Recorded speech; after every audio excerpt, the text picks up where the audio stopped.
ಎಲ್ರಿಗೂ ಹಾಯ್. ತಮಗೆಲ್ಲರಿಗೂ S B science ಅಡ್ಡ ತರಗತಿಗಳಿಗೆ ಸ್ವಾಗತ. ನಾನು ನಿಮ್ಮ ಶಿವರಾಜ್ ಬುಜ್ಜಿ ಸರ್. PSI ಹಳೆ ಪ್ರಶ್ನೆ ಪತ್ರಿಕೆಗಳ ವಿಶ್ಲೇಷಣೆ ಸರಣಿಯಲ್ಲಿದ್ದೀವಿ. ಈಗಾಗಲೇ 2000ರಿಂದ 2025ರವರೆಗೆ ಸುಮಾರು 25 ವರ್ಷಗಳ PSI ಪೇಪರ್ಸನ್ನು ಸಾಲ್ವ್ ಮಾಡುವಂಥ ಪ್ರಯತ್ನವನ್ನು ಮುಂದಾಕೊಂಡಿವಿ. ಇದರ ಒಂದು ಭಾಗವಾಗಿ ಈಗಾಗಲೇ 2000 ಒಂದು ಪೇಪರನ್ನು ಸಾಲ್ವ್ ಮಾಡಿದ್ದೀನಿ. ಇನ್ನು ಮುಂದುವರೆದ ಅನೇಕ ಪೇಪರ್ಸ್ಗಳಿದ್ದಾವೆ, ಒಂದೊಂದಾಗಿ ನಾವು ಸಾಲ್ವ್ ಮಾಡ್ತಾ ಹೋಗೋಣ. ಇವತ್ತಿನ ಈ ತರಗತಿಯಲ್ಲಿ ನಾವು 2002 PSI ಸಿವಿಲ್ PSI ಆಗಿರುವಂಥ ಒಂದು PSI ಎಕ್ಸಾಮ್ ಇದೆ. ಇದರಲ್ಲಿ ಎಂತೆಂಥ ಸೈನ್ಸ್ ಕ್ವಶನ್ಸನ್ನು ಕೇಳಿದ್ದಾರೆ ಅನ್ನೋದನ್ನು ನಾವು ನೋಡ್ಕೊಂಡು ಮುಂದೆ ಹೋಗೋಣ. ಒಟ್ಟಾರೆಯಾಗಿ 2000ರಲ್ಲಿ ನಮಗೆ 2002ರಲ್ಲಿ 3 PSI ಎಕ್ಸಾಮ್ ಆಗಿದ್ದಾವೆ. ಒಂದು ಸಿವಿಲ್ PSI, ಇನ್ನೊಂದು KSRP, ಇನ್ನೊಂದು ESI. 3 ಎಕ್ಸಾಮ್ಸನ್ನು ನಾನು ಒಂದೊಂದಾಗಿ ಸಾಲ್ವ್ ಮಾಡ್ಕೊಂಡು ಹೋಗ್ತೀನಿ. ಒಳ್ಳೆಯ ಸರಣಿಯಾಗಿದೆ, ಯಾರು ಮಿಸ್ ಮಾಡ್ಕೊಳ್ಳೋಕೆ ಹೋಗಬೇಡಿ. ನಿರಂತರವಾಗಿ ಕ್ಲಾಸಸ್ಸನ್ನು ಅಬ್ಸರ್ವ್ ಮಾಡ್ತಾಯಿದ್ರಿ, ನಿಮಗೆ ಕ್ಲಾಸಸ್ಸನ್ನು ಕೊಡುವಂಥ ಪ್ರಯತ್ನವನ್ನು ಮಾಡ್ತಾಯಿದ್ದೀನಿ. ನೋಡೋಣ. ಮೊದಲನೇ ಕ್ವಶನ್ ಈ ರೀತಿ ಇತ್ತು. ಈರುಳ್ಳಿ, ಕನ್ನಡದಲ್ಲಿ ಅಚ್ಚ ಕನ್ನಡದಲ್ಲಿ ಈರುಳ್ಳಿ ಅಂತ ಕರೆದರೆ ನಮ್ಮ ಉತ್ತರ ಕನ್ನಡ ಭಾಗದಲ್ಲಿ ಉಳ್ಳಾಗಡ್ಡಿ ಅಂತ ಕರಿತೀವಿ. ಈರುಳ್ಳಿ ಅಥವಾ ಉಳ್ಳಾಗಡ್ಡಿ ಮಾರ್ಪಟ್ಟಿದ್ದು ಅಂತ ಕೇಳ್ತಾನೆ. ಏನು ಸರ್ ಕ್ವಶನ್ ಇದು ಅಂತಂದರೆ, ಇಲ್ಲಿ ನಮಗೆ ಈ ಫುಡ್ ಐಟಮ್ಸ್ ಏನಿದಾವಲ್ಲ ಸಸ್ಯಗಳಲ್ಲಿ, ಅವು ಬೇರಿನಿಂದ ಕಾಂಡ, ಕಾಂಡದಿಂದ ಕೊಂಬೆ, ಕೊಂಬೆಯಿಂದ ಹೂವು, ಎಲೆ, ಈ ರೀತಿ ಒಂದೊಂದು ಹಂತದಲ್ಲಿ ಒಂದೊಂದು ಆಹಾರ ಪದಾರ್ಥಗಳು ಮಾರ್ಪಡ್ತವೆ. ಆ ರೀತಿ ಈ ಈರುಳ್ಳಿ ಅನ್ನೋದು ಯಾವುದರಿಂದ ಮಾಡಿಫಿಕೇಷನ್ ಆಗಿದೆ? The modification part of onion ಅಂತ ಕ್ವಶನ್ ಇದು. ಯಾವುದರ ಒಂದು ಭಾಗವಾಗಿ ನಾವು ಈರುಳ್ಳಿಯನ್ನು ಸೇವನೆ ಮಾಡ್ತೀವಿ? ಏನು ಬೇರಾಗಿ ತಿಂತೀವ, ಕಾಂಡವಾಗಿ ತಿಂತೀವ, ಅಥವಾ ಎಲೆಯಾಗಿ ತಿಂತೀವ ಅಂತ ಕ್ವಶನ್ ಕೇಳ್ತಾನೆ. ಈರುಳ್ಳಿ ಅಂತ ನಾವು ನೋಡಿದ ತಕ್ಷಣ ನಾವು ಈ ರೀತಿ ಒಂದು ಚಿತ್ರ ನಿಮಗೆ ನೆನಪಾಗ್ತದೆ. ಇದು ಈರುಳ್ಳಿ, ಇದ್ರ ಮೇಲೆ ಒಂದು ಏನು ಗ್ರೀನ್ ಪಾರ್ಟ್ ಕಾಣ್ತದೆ, ಇದ್ರ ಕೆಳಗಡೆ ನಮಗೆ ಚಿಕ್ಕ ಚಿಕ್ಕ ಬೇರುಗಳು ಕಾಣ್ತವೆ. ಸೊ ನಾವು ಇದನ್ನು ಈರುಳ್ಳಿ ಅಂತ ಬಂದಾಗ ಮೇಲ್ಭಾಗದಲ್ಲಿರುವಂಥ ಎಲೆಯನ್ನು ತಿನ್ನಲ್ಲ, ಕೆಳಭಾಗದಲ್ಲಿರುವಂಥ ಬೇರುಗಳನ್ನು ತಿನ್ನಲ್ಲ. ಈ ಮಧ್ಯಭಾಗದಲ್ಲಿರುವಂಥ ಪಾರ್ಟ್ ಐತಲ್ಲ, ಇದನ್ನು ನಾವು ಕಾಂಡ ಅಂತ ಕರಿತೀವಿ. ಅಂತ ಕರಿತೀವಿ ಕಾಂಡ. ಇದನ್ನು ಇಂಗ್ಲೀಷಲ್ಲಿ ನಾವು ಸ್ಟೆಮ್ ಅಂತ ಕರಿತೀವಿ, ಸ್ಟೆಮ್. ಬಟ್ ಆದರೆ ಈ ಮಾಡಿಫಿಕೇಷನ್ ಆಗಿರುವಂಥ ಪಾರ್ಟಲ್ಲಿ ಸ್ಟೆಮ್ಮನ್ನು ನಾವು ಬಲ್ಬ್ ಅಂತ ಕರೀತಾರೆ. ಬಲ್ಬ್ ಏನಂತ ಕರಿತೀವಿ? ಬಲ್ಬ್. ಕನ್ನಡದಲ್ಲಿ ಈ ಬಲ್ಬನ್ನು ನಾವು ಪ್ರಕಂದ ಅಂತ ಕರೀತಾರೆ, ಪ್ರಕಂದ. ಇಲ್ಲಿ ಕಂದ, ಪ್ರಕಂದ ಅಂತ ಬೇರೆ ಬೇರೆ ಹೆಸರುಗಳು ಬರ್ತವೆ.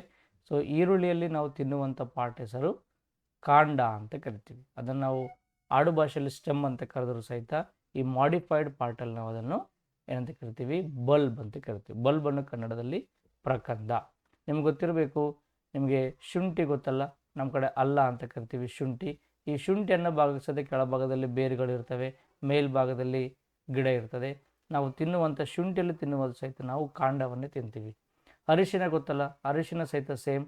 ಅರಿಶಿನದಲ್ಲಿ ಸಹಿತ ಕೆಳಭಾಗದಲ್ಲಿ ಬೇರಿರ್ತದೆ, ಮೇಲ್ಭಾಗದಲ್ಲಿ ಗಿಡ ಇರ್ತದೆ. ಅರಿಶಿನದಲ್ಲಿ ಸಹಿತ ನಾವು ಕಾಂಡವನ್ನೇ ತಿಂತೀವಿ. So edible part of the food item ಅಂತ ಬಂದಾಗ ಅದನ್ನು ನಾವು ಸ್ಟೆಮ್, ಇವೆಲ್ಲಕ್ಕೆ ಸಹಿತ ನಾವು ಕಂದ ಅಥವಾ ಬಲ್ಬ್ ಅಥವಾ ಪ್ರಕಂದ ಅನ್ನೋ ಮೀನಿಂಗನ್ನು ಕೊಡ್ತೀವಿ. ಸೊ ಈರುಳ್ಳಿಯಲ್ಲಿ ನಾವು ತಿನ್ನುವಂಥದ್ದು ಅಥವಾ ಮಾರ್ಪಟ್ಟಿದ್ದು ಇದು ಬೇರಲ್ಲ, ಎಲೆಯಲ್ಲ, ಹೂವಂತೂ ಅಲ್ಲ. ಇದಕ್ಕೆ ಸರಿಯಾಗಿರುವಂಥ ಉತ್ತರನೇ ಕಾಂಡ ಅಂತ ಕರಿತೀವಿ. ಅರ್ಥ ಆಗುತ್ತಲ್ಲ? ಸೊ ಈ ರೀತಿ ಮಾರ್ಪಾಡಾಗಿರುವಂಥ ಭಾಗಗಳು ಯಾವ್ಯಾವು ಅಂತಲೇ ಎಕ್ಸಾಮ್ದಲ್ಲಿ ಕೇಳ್ತಾನೆ.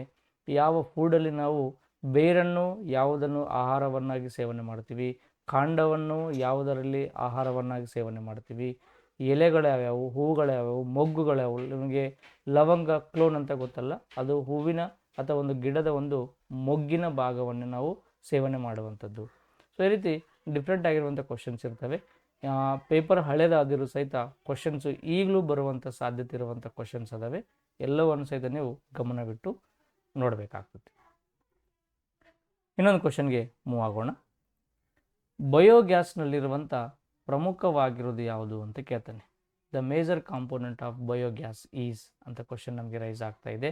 ಗೊತ್ತು ನಿಮಗೆ, ಬಯೋಗ್ಯಾಸ್ ಅಂದ ತಕ್ಷಣ ಇತ್ತೀಚಿನ ದಿನಗಳಲ್ಲಿ ಭಾಳ ಫೇಮಸ್ ಆಗ್ತಾ ಇದೆ. ಈ ಬೇರೆ ಬೇರೆ ದೇಶಗಳಲ್ಲಿ ಯುದ್ಧದ ಸಂದರ್ಭದಿಂದ ನಮ್ಮ ದೇಶಕ್ಕೆ ಸರಿಯಾಗಿ ಈ LPG, CNG ಮತ್ತು ಪೆಟ್ರೋಲಿಯಂ ಪ್ರಾಡಕ್ಟ್ಗಳು ಸರಿಯಾಗಿ ಪೂರೈಕೆ ಆಗ್ತಾಯಿಲ್ಲ. ಅಂಥದ್ರಲ್ಲಿ ಬಯೋಗ್ಯಾಸ್ ಅನ್ನೋದು ನಾವು ನಮ್ಮ ಮನೆಯಲ್ಲೇ ನಾವೇ ತಯಾರು ಮಾಡಿಕೊಳ್ಳುವಂಥ ಒಂದು ಗ್ಯಾಸು, ಗೊತ್ತು ನಿಮಗೆ, ಬಯೋಗ್ಯಾಸ್, ಗೋಬರ್ ಗ್ಯಾಸ್ ಅಂತ ಕರಿತೀವಿ, ಜೈವಿಕ ಅನಿಲ ಅಂತಲೂ ಸಹಿತ ಕರಿತೀವಿ. ಜೈವಿಕ ಅನಿಲ ಹೆಂಗೆ ತಯಾರು ಮಾಡ್ತಾರೆ ಅಂದರೆ ಗೊತ್ತಿರಬೇಕು ನಿಮಗೆ. ಒಂದು ಬಯೋಗ್ಯಾಸ್ ಏನೋ ಒಂದು ಟ್ಯಾಂಕ್ ಇರ್ತದೆ, ಇದರಲ್ಲಿ 3:1 ನಮಗೆ ಇಲ್ಲಿ ನೀರು ಮತ್ತು ಸೆಗಣಿ ಅಂತ ನೋಡ್ತೀವಿ. ಸೆಗಣಿ ದಟ್ ಈಸ್ ಕೌ ಡಂಗ್ ಅಂತ ಕರಿತೀವಿ ಅಥವಾ ಡಂಗ್ ಅಂತ ಕರಿತೀವಿ. ದನಕರುಗಳ ಸೆಗಣಿ ಮತ್ತು ನೀರು 3 ಅನುಪಾತ ಹಾಕಿದ್ರೆ ಸೆಗಣಿ 1 ಅನುಪಾತದಲ್ಲಿ ಏನು ಮಾಡಬೇಕು, ಈ ಟ್ಯಾಂಕಲ್ಲಿ ಹಾಕಿ ಮಿಕ್ಸ್ ಮಾಡಬೇಕು ಅದನ್ನು. ಆವಾಗ ಇಲ್ಲಿ ಬ್ಯಾಕ್ಟೀರಿಯಾ ಮತ್ತು ಫಂಗೈಗಳಿಂದ, ಸೂಕ್ಷ್ಮಾಣುಜೀವಿಗಳಾಗಿರುವಂಥ ಬ್ಯಾಕ್ಟೀರಿಯಾ ಮತ್ತು ಶಿಲೀಂಧ್ರಗಳ ಇಲ್ಲಿ ಒಂದು ರಿಯಾಕ್ಷನ್ನಿಂದ ಏನಾಗ್ತದೆ, ಇಲ್ಲಿ ನಮಗೆ ಈ ಬಯೋಗ್ಯಾಸನ್ನು ಒಂದು ಗ್ಯಾಸ್ ಉತ್ಪತ್ತಿ ಆಗ್ತದೆ. ಈ ಗ್ಯಾಸನ್ನು ನಾವು ಇಂಧನವಾಗಿ ಯೂಸ್ ಮಾಡ್ತೀವಿ, ಬೆಂಕಿಯನ್ನು ಉತ್ಪತ್ತಿ ಮಾಡೋಕ್ಕೆ ಬಳಕೆ ಮಾಡ್ಕೊಳ್ತೀವಿ. ಹಾಗಾದರೆ ಈ ಬಯೋಗ್ಯಾಸ್ ಟ್ಯಾಂಕಲ್ಲಿ ನಮಗೆ ಅತಿ ಹೆಚ್ಚು ಪ್ರೊಡಕ್ಷನ್ ಆಗ್ತಿರುವಂಥ ಗ್ಯಾಸ್ ಯಾವುದು ಅಂತ ಕೇಳ್ತಾನೆ ಕ್ವಶನು. ಇಲ್ಲಿ ಈಥೇನ್, ಮೀಥೇನ್, ಮದ್ಯಸಾರ ಆಲ್ಕೋಹಾಲ್ ಮತ್ತು ಅಸಿಟಲೀನ್ ಅಂತಿದೆ, ಗೊತ್ತಿರಬೇಕು ನಿಮಗೆ. ಇಲ್ಲಿ ಮುಖ್ಯವಾಗಿ ತಯಾರಾಗ್ತಿರೋದು ಮೀಥೇನ್ ಒಂದೇ ತಯಾರಾಗ್ತದ ಅಂತಂದ್ರೆ ಇಲ್ಲ, ಇದ್ರ ಜೊತೆಗೆ ನಮಗೆ ಆಲ್ಕೋಹಾಲ್ನು ತಯಾರಾಗ್ತದೆ, ಕಾರ್ಬನ್ ಡೈಆಕ್ಸೈಡ್ನು ತಯಾರಾಗ್ತದೆ. ಬಟ್ ಆದರೆ ಇಲ್ಲಿ ಪ್ರಮುಖ ಅನ್ನೋ ವರ್ಡ್ ಯೂಸ್ ಮಾಡಿದ್ದಾನೆ, ಮೇಜರ್ ಕಾಂಪೋನೆಂಟ್ ಅಂತ ಕೇಳ್ತಾನೆ. ಹಂಗಾಗಿ ನಮಗೆ ಇಲ್ಲಿ ಮೋರ್ ದೆನ್ 50% ನಮಗೆ ಈ ಮೀಥೇನ್ ಎಂಬ ಗ್ಯಾಸ್ ತಯಾರಾಗಿರೋದ್ರಿಂದ ಬಯೋಗ್ಯಾಸ್ನ ಪ್ರಮುಖ ಘಟಕ ಯಾವುದು ಅಂತಂದರೆ ಮೀಥೇನು ಅಂತ ಆನ್ಸರ್. ಇನ್ನು ಈಥೇನ್ ಇವೆಲ್ಲ ಹೈಡ್ರೋಕಾರ್ಬನ್ಸ್ ಆಗಿದ್ದಾವೆ. ಈಥೇನ್ ಸಹಿತ ಒಂದು ಇಂಧನನೇ, ಇದನ್ನು ಡೇ ಟು ಲೈಫಲ್ಲಿ ನಾವು ಅಷ್ಟೊಂದು ಪ್ರಮುಖವಾಗಿ ಯೂಸ್ ಮಾಡಲ್ಲ. ಇನ್ನು ಅಸಿಟಲೀನ್ ಗೊತ್ತಿರಬೇಕು ನಿಮಗೆ. ಅಸಿಟಲೀನ್ ಅನ್ನೋದು ಗ್ಯಾಸ್ ವೆಲ್ಡಿಂಗಲ್ಲಿ ಯೂಸ್ ಮಾಡ್ತೀವಿ. ಯಾವ ವೆಲ್ಡಿಂಗ್? ಗ್ಯಾಸ್ ವೆಲ್ಡಿಂಗ್, ಅನಿಲ ಬೆಸುಗೆ ಅಂತ ಕರಿತೀವಿ. ಅನಿಲ ಬೆಸುಗೆ ಅಂದರೆ ನಾವು ವೆಲ್ಡಿಂಗಲ್ಲಿ 2 ಟೈಪ್ ಬರ್ತವೆ. ಭಾಳ ಸಾಫ್ಟಾಗಿ ಮಾಡುವಂಥ ವೆಲ್ಡಿಂಗ್ಗೆ ಗ್ಯಾಸ್ ವೆಲ್ಡಿಂಗ್. ಈ ಗ್ಯಾಸ್ ವೆಲ್ಡಿಂಗಲ್ಲಿ ಅಸಿಟಲೀನ್ ಎಂಬ ಗ್ಯಾಸನ್ನು ಯೂಸ್ ಮಾಡ್ತೀವಿ. ಇನ್ನು ಆಲ್ಕೋಹಾಲಲ್ಲಿ ನಮ್ಮ ಕ್ಲಾಸಲ್ಲಿ ನಿಮಗೆ ಚರ್ಚೆ ಮಾಡಿಕೊಟ್ಟಿದ್ದೀನಿ, ಆಲ್ಕೋಹಾಲ್ ಬಗ್ಗೆ ಒಂದು ಸಲ ನೋಡ್ಕೊಳ್ಳಿ. ಇಲ್ಲಿ ಮೀಥೈಲ್ ಆಲ್ಕೋಹಾಲ್, ಈಥೈಲ್ ಆಲ್ಕೋಹಾಲ್ ಅಂತದೆ, ಒಂದು ಡ್ರಿಂಕಿಂಗ್ ಆಲ್ಕೋಹಾಲ್ ಮತ್ತು ನಾನ್ ಡ್ರಿಂಕಿಂಗ್ ಆಲ್ಕೋಹಾಲ್ ಅಂತ 2 ರೀತಿ ಬರ್ತವೆ. ಅವೆಲ್ಲ ನೀವು ನಮ್ಮ ರೆಗ್ಯುಲರ್ ಕ್ಲಾಸಲ್ಲಿ ಇದರ ವಿಡಿಯೋಗಳ ಬಗ್ಗೆ ನೀವು ನೋಡ್ಕೊಳ್ಳಿ, ಐಡಿಯಾ ಬರ್ತದೆ. ಇಲ್ಲಿ ಸರಿಯಾಗಿರುವಂಥ ಉತ್ತರ ಯಾವುದು? ನಮಗೆ ಮೀಥೇನ್. ಇಲ್ಲಿ 2 ಗೊತ್ತಿರಬೇಕು. ಮೀಥೇನಲ್ಲಿ ಇದು ತಯಾರಾಗಬೇಕಾದ್ರೆ ನೀರು ಮತ್ತು ಸೆಗಣಿಯನ್ನು ಯಾವ ರೇಷದಲ್ಲಿ ಯೂಸ್ ಮಾಡ್ತೀವಿ ಅಂತ ಕ್ವಶನ್ ಕೇಳ್ತಾನೆ. ಇಲ್ಲಿ ರಿಯಾಕ್ಷನ್ ಮಾಡುವಂಥ ಸೂಕ್ಷ್ಮಾಣುಜೀವಿಗಳು ಯಾವುದು ಅಂತ ಕ್ವಶನ್ ಕೇಳ್ತಾನೆ. ಇಲ್ಲಿ ವೈರಸ್ಗಳು ಇನ್ವಾಲ್ವ್ ಆಗಲ್ಲ, ಕೇವಲ ಬ್ಯಾಕ್ಟೀರಿಯಾ ಮತ್ತು ಫಂಗೈಗಳು ಮಾತ್ರ ಇನ್ವಾಲ್ವ್ ಆಗ್ತವೆ, ಗೊತ್ತಿರಬೇಕಿದು. ಸೊ ಸರಿಯಾಗಿರುವಂಥ ಉತ್ತರ ಮೀಥೇನ್ ಅನ್ನೋದು ಸರಿಯಾಗಿದೆ. ಈ ಕೆಳಗಿನ ಜೋಡಣೆ ತಪ್ಪು ಯಾವುದಾಗಿದೆ ಅಂತ ಕೇಳ್ತಾನೆ. Which of the following peer is wrongly matched ಅಂತ ಕೇಳ್ತಾ ಇದ್ದಾನೆ. ಯಾವುದು ಸರಿಯಾಗಿ ಮ್ಯಾಚ್ ಆಗಿಲ್ಲ ಅಂತ ಕೇಳ್ತಾನೆ. ಸೊ ನಿಮಗೆ ವಿಟಮಿನ್ಗಳ ಮೇಲೆ ಕ್ವಶನ್ ರೈಸ್ ಆಗಿದೆ. ನನ್ನ ರೆಗ್ಯುಲರ್ ಕ್ಲಾಸಲ್ಲಿ ನಿಮಗೆ ಎಕ್ಸ್ಪ್ಲೇನ್ ಮಾಡಿದ್ದೀನಿ. ವಿಟಮಿನ್ಗಳ ಮೇಲೆ ನಿಮಗೆ ಪ್ರಮುಖವಾಗಿ 3 ಕ್ವಶನ್ ಕೇಳ್ತಾನೆ. ಫಸ್ಟ್ ಕ್ವಶನ್ ಬಂದುಬಿಟ್ಟು ಅದರ ಸೈಂಟಿಫಿಕ್ ನೇಮ್ ಏನು ಅಂತ ಕೇಳ್ತಾನೆ, ವೈಜ್ಞಾನಿಕ ಹೆಸರೇನು ಅಂತ ಒಂದು ಕ್ವಶನ್ ರೈಸ್ ಆಗ್ತದೆ. ಇನ್ನು ವಿಟಮಿನ್ ರಿಚ್ ಫುಡ್ ಯಾವುದು ಅಂತ ಕೇಳ್ತಾನೆ, ಯಾವ ಆಹಾರದಲ್ಲಿ ಹೆಚ್ಚು ಇಂಥ ವಿಟಮಿನ್ಗಳು ಕಂಡು ಬರ್ತವೆ ಅಂತ ಕೇಳ್ತಾನೆ. ಇನ್ನು ಡೆಫಿಷಿಯನ್ಸಿ ಡಿಸೀಸ್ಗಳು ಯಾವುದು ಅಂತ ಕೇಳ್ತಾನೆ, ಕೊರತೆಯಿಂದ ಬರುವಂಥ ರೋಗಗಳು ಯಾವ್ಯಾವು. ಈ 3 ರೀತಿಯಾಗಿರುವಂಥ ಕ್ವಶನ್ ನೆನ್ಪಿಟ್ಕೊಂಡ್ಬಿಟ್ರೆ ಸಾಕು. ಈ ಒಂದು ಕಾನ್ಸೆಪ್ಟನ್ನು ನೋಡಿಕೊಂಡ್ರೆ ಕೊರತೆಯಿಂದ ಬರುವಂಥ ರೋಗಗಳ ಮೇಲೆ ಮ್ಯಾಚ್ ಮಾಡಿದ್ದಾನೆ. ಒಂದು ವಿಟಮಿನ್ ನಿಮ್ಮ ಮೈಂಡಲ್ಲಿ ಬಂತಂದರೆ 3 ಕ್ವಶನ್ ನಿಮಗೆ ನೆನಪಿರಬೇಕು. ಒಂದು, ಅದರ ವೈಜ್ಞಾನಿಕ ಹೆಸರೇನು, ಇನ್ನು ಯಾವ ಫುಡಲ್ಲಿ ಅದು ಹೆಚ್ಚಾಗಿ ಕಂಡು ಬರ್ತದೆ, ಮತ್ತು ಅದರ ಕೊರತೆಯಿಂದ ಬರುವಂಥ ಪ್ರಮುಖ ರೋಗಗಳ್ಯಾವು. ಈ 3 ಕ್ವಶನ್ ನೆನ್ಪಿಟ್ಕೊಂಡ್ಬಿಟ್ರೆ ಸಾಕು. ವಿಟಮಿನ್ ಎ ಅಂತ ಬಂದಾಗ ಇದರ ಸೈಂಟಿಫಿಕ್ ನೇಮ್ ಗೊತ್ತಿರಬೇಕು ನಿಮಗೆ, ರೆಟಿನಾಲ್ ಅಂತೇಳಿ. ಇದು ಕ್ಯಾರೆಟ್, ಬೀಟ್ರೂಟ್, ಗೋಲ್ಡನ್ ರೈಸ್ ಇಂಥವು ಹೆಚ್ಚಾಗಿ ಕಂಡು ಬರ್ತದೆ. ಇದರ ಕೊರತೆಯಿಂದ ಕಂಡುಬರುವಂಥ ರೋಗ ರಾತ್ರಿ ಗುರುಡುತನ ಅಥವಾ ಇರುಳು ಗುರುಡುತನ ಸರಿಯಾಗಿದೆ. ನೈಟ್ ಬ್ಲೈಂಡ್ನೆಸ್ ಅಂತ ಕರಿತೀವಿ. ಸೊ ಮಂದ ಬೆಳಕಿನಲ್ಲಿ ವಸ್ತುಗಳನ್ನು ನೋಡೋಕ್ಕೆ ತೊಂದರೆ ಆಗುವಂಥ ಸಮಸ್ಯೆನ ನಾವು ನೈಟ್ ಬ್ಲೈಂಡ್ನೆಸ್ ಅಂತ ಕರಿತೀವಿ. ಇದು ಸರಿಯಾಗಿ ಮ್ಯಾಚ್ ಆಗಿರುವಂಥ ಕ್ವಶನ್. ಇನ್ನು ವಿಟಮಿನ್ ಬಿ ಅಂತ ಬಂದಾಗ ವಿಟಮಿನ್ ಬಿಯಲ್ಲಿ ಬಿ ಕಾಂಪ್ಲೆಕ್ಸ್ ಅಂತ ಬರ್ತವೆ. ಇಲ್ಲಿ ಫಸ್ಟ್ ಬಿ ನಥಿಂಗ್ ಬಟ್ ಇಲ್ಲಿ B1. ಇದರ ಸೈಂಟಿಫಿಕ್ ನೇಮ್ ಬಂದುಬಿಟ್ಟು ನಿಮಗೆ ಗೊತ್ತಿರಬೇಕು, ಯಾವುದು? ಥಯಾಮಿನ್ ಅಂತ ಕರಿತೀವಿ. ಇದರ ಕೊರತೆಯಿಂದ ಬರುವಂಥ ರೋಗ ಬೇರಿ. ವೆರಿ ಗುಡ್, ಕರೆಕ್ಟಾಗಿ ಮ್ಯಾಚ್ ಆಗಿದೆ. ಭಾಳ ಮಂದಿಗೆ ಬೇರಿ ಅಂದರೆ ಗೊತ್ತಿಲ್ಲ. ಬೇರಿ ಅನ್ನೋದೊಂದು ನ್ಯೂರೋಟಾಕ್ಸಿಕ್ ಡಿಸೀಸ್ ಅಂತ ಕರಿತೀವಿ. ಇದು ನಮಗೆ ನ್ಯೂರಾನ್ಗಳಿಗೆ ಅಥವಾ ಬ್ರೈನಿಗೆ ಸಂಬಂಧಪಟ್ಟ ಒಂದು ಸಮಸ್ಯೆ. ನಮ್ಮ ಬೌದ್ಧಿಕ ಮಟ್ಟ ಕಡಿಮೆಯಾಗೋದಾಗಿರ್ಬೋದು, ಪ್ಯಾರಲೈಸಿಸ್ ಬರೋದಾಗಿರ್ಬೋದು, ಅಂಥ ಒಂದು ಸಮಸ್ಯೆ ನಾವು ಬೆರಿ ಅಂತ ಕರಿತೀವಿ. ಇನ್ನು ವಿಟಮಿನ್ ಸಿನ ರಾಸಾಯನಿಕ ಹೆಸರು ಅಸ್ಕಾರ್ಬಿಕ್ ಆ್ಯಸಿಡ್ ಅಂತ ನೋಡ್ತೀವಿ. ಆಲ್ಮೋಸ್ಟ್ ಆಲ್ ಎಲ್ಲ ರೀತಿಯ ಹಣ್ಣು ಹಂಪಳುಗಳಲ್ಲಿ ನಮಗೆ ವಿಟಮಿನ್ ಸಿ ಹೆಚ್ಚಾಗಿ ಕಂಡುಬರ್ತದೆ. ನಿಮಗೆ ಗೊತ್ತಿರಬೇಕು, ಸಿಟ್ರಸ್ ಫ್ರೂಟ್ಸ್, ನಿಂಬೆ ಜಾತಿ ಹಣ್ಣುಗಳಲ್ಲಿ ಮತ್ತು ನೆಲ್ಲಿಕಾಯಲ್ಲಿ ವಿಟಮಿನ್ ಸಿ ಕಂಟೆಂಟ್ ಜಾಸ್ತಿ ಇರ್ತದೆ. ಇದರ ಕೊರತೆಯಿಂದ ಬರುವಂಥ ರೋಗ ಸ್ಕರ್ವಿ, ಇದನ್ನು ಸರಿಯಾಗಿ ಮ್ಯಾಚ್ ಆಗಿದೆ. ಸ್ಕರ್ವಿ ಅಂತಂದರೆ ಬಾಯಿಗೆ ಬರುವಂಥ ರೋಗ, ಹಲ್ಲುಗಳ ವಸಡುಗಳಿಗೆ ಸಂಬಂಧಪಟ್ಟ ಒಂದು ರೋಗ, ಈ ತುಟಿಗಳಿಗೆ ಬರುವಂಥ ಒಂದು ರೋಗ, ಹಲ್ಲುಗಳ ವಸಡುಗಳಿಂದ ನಿರಂತರವಾಗಿ ರಕ್ತ ಸ್ರವಿಕೆ ಆಗ್ತಿರುವಂಥ ಒಂದು ರೋಗ, ಬಾಯಿಂದ ದುರ್ವಾಸನೆ ಬರುವಂಥ ಒಂದು ಸಮಸ್ಯೆ ನಾವು ಸ್ಕರ್ವಿ ಅಂತ ಕರಿತೀವಿ. ಮೇಲಿನ 3 ಕರೆಕ್ಟಾಗಿ ಮ್ಯಾಚ್ ಆಗಿದ್ದಾವೆ. ವಿಟಮಿನ್ ಡಿ ಅಂತ ಬಂದಾಗ ಕೆಮಿಕಲ್ ನೇಮ್ ಕ್ಯಾಲ್ಸಿಫೆರಾಲ್ ಅಂತ ಕರಿತೀವಿ. ಯಾವುದು? ಕ್ಯಾಲ್ಸಿಫೆರಾಲ್ ಅಂತೇಳಿ. ವಿಟಮಿನ್ ಡಿ ನಮಗೆ ಚರ್ಮ ರೋಗಕ್ಕೆ ಕಾರಣವಾಗಿಲ್ಲ ಕೊರತೆ, ಇದು ಮೂಳೆಗಳಿಗೆ ಸಂಬಂಧಪಟ್ಟ ಒಂದು ಕೊರತೆ ನಮಗೆ ಉಂಟಾಗ್ತದೆ. ಇದರಿಂದ ನಮಗೆ ರಿಕೆಟ್ಸ್ ಅಂತೇಳಿ, ಆಸ್ಟಿಯೋಮಲಾಸಿಯಾ, ಆಸ್ಟಿಯೋಪೋರೋಸಿಸ್ ಅಂತೇಳಿ ನಮಗೆ ಸುಮಾರು ರೀತಿಯಾಗಿರುವಂಥ ವಿಟಮಿನ್ ಡೆಫಿಷಿಯನ್ಸಿ ರೋಗಗಳನ್ನು ನಾವಿಲ್ಲಿ ನೋಡ್ತೀವಿ. ಹಾಗಾಗಿ ತಪ್ಪಾಗಿರುವಂಥ ಜೋಡಣೆ ಯಾವುದು? ಡಿ ಮಿಸ್ ಮ್ಯಾಚ್ ಆಗಿದೆ, ಕರೆಕ್ಟಾಗಿ ಮ್ಯಾಚ್ ಆಗಿಲ್ಲ. ಇದು ಚರ್ಮ ರೋಗ ಅಲ್ಲ, ಮೂಳೆ ರೋಗ ಅಂತ ಬರಬೇಕಾಗಿತ್ತು. ಸೊ ಹಂಗಾಗಿ ಇದು ಚರ್ಮ ರೋಗ ಅಂತ ಕೊಟ್ಟಿದ್ದಾನೆ. ಹಂಗಾಗಿ vitamin D option 4 is wrongly matched ಮತ್ತು ರೈಟ್ ಆನ್ಸರ್ಡ್ ಅಂತ ನಾವಿಲ್ಲಿ ನೋಡ್ತೀವಿ. ಎಸ್, ಈ ರೀತಿ ವಿಟಮಿನ್ಗಳ ಮೇಲೆ ಒಂದಲ್ಲ ಒಂದು ರೀತಿಯಿಂದ ನಿಮಗೆ ಕ್ವಶನ್ ಬರ್ತವೆ. ನಮ್ಮ SB ಸೈನ್ಸ್ ಅಡ್ಡ ತರಗತಿಗಳಲ್ಲಿ ನಿಮಗೆ ಕಂಪ್ಲೀಟಾಗಿ 2 ಗಂಟೆಗಳ ಕಾಲ ವಿಟಮಿನ್ಗಳ ಬಗ್ಗೆ ಚರ್ಚೆ ಮಾಡಿದ್ದೀನಿ. ಒಂದ್ಸಲ ನೀವು ನೋಡ್ಕೊಳ್ಳಿ. ಇನ್ನು ಕೈ ಗಡಿಯಾರಕ್ಕೆ ಕೀ ಕೊಡುವುದರಿಂದ ಸಂಗ್ರಹವಾಗುವುದು ಅಂತ ಕೇಳ್ತಾನೆ. ಸೊ ಕೈ ಗಡಿಯಾರಕ್ಕೆ ನಾವು ಕೀ ಕೊಡೋದು ಅಂತ ಕೊಡ್ತೀವಿ. ಈಗೆಲ್ಲ ಅಂಥ ವಾಚ್ ನಾವು ನೋಡ್ತಾ ಇಲ್ಲ. ಮೊದಲೆಲ್ಲ ನಾವು ಈ ಕೀ ಕೊಡುವಂಥ ಗಡಿಯಾರಗಳಿದ್ದವು. ಅದು ತಿರುಗಿಸ್ಬಿಟ್ರೆ ಅದು ತನ್ನಷ್ಟು ತಾನೇ ವಾಚ್ ಏನಾಗ್ತಾಯಿತ್ತು, ರೊಟೇಟ್ ಆಗ್ತಾಯಿತ್ತು. ಅದರಲ್ಲಿ ಯಾವುದೇ ರೀತಿಯ ಸೆಲ್ನ ಅವಶ್ಯಕತೆ ಇರಲಿಲ್ಲ. ಅಂಥ ಒಂದು ವಾಚ್ಗಳಿದ್ದವು. ಸೊ ಆ ಕೀ ತಿರುಗಿಸೋದ್ರಿಂದ ಅದರಲ್ಲಿ ಎಂಥ ಎನರ್ಜಿ ಸ್ಟೋರೇಜ್ ಆಗ್ತದೆ ಅಂತ ಕೇಳ್ತಾನೆ.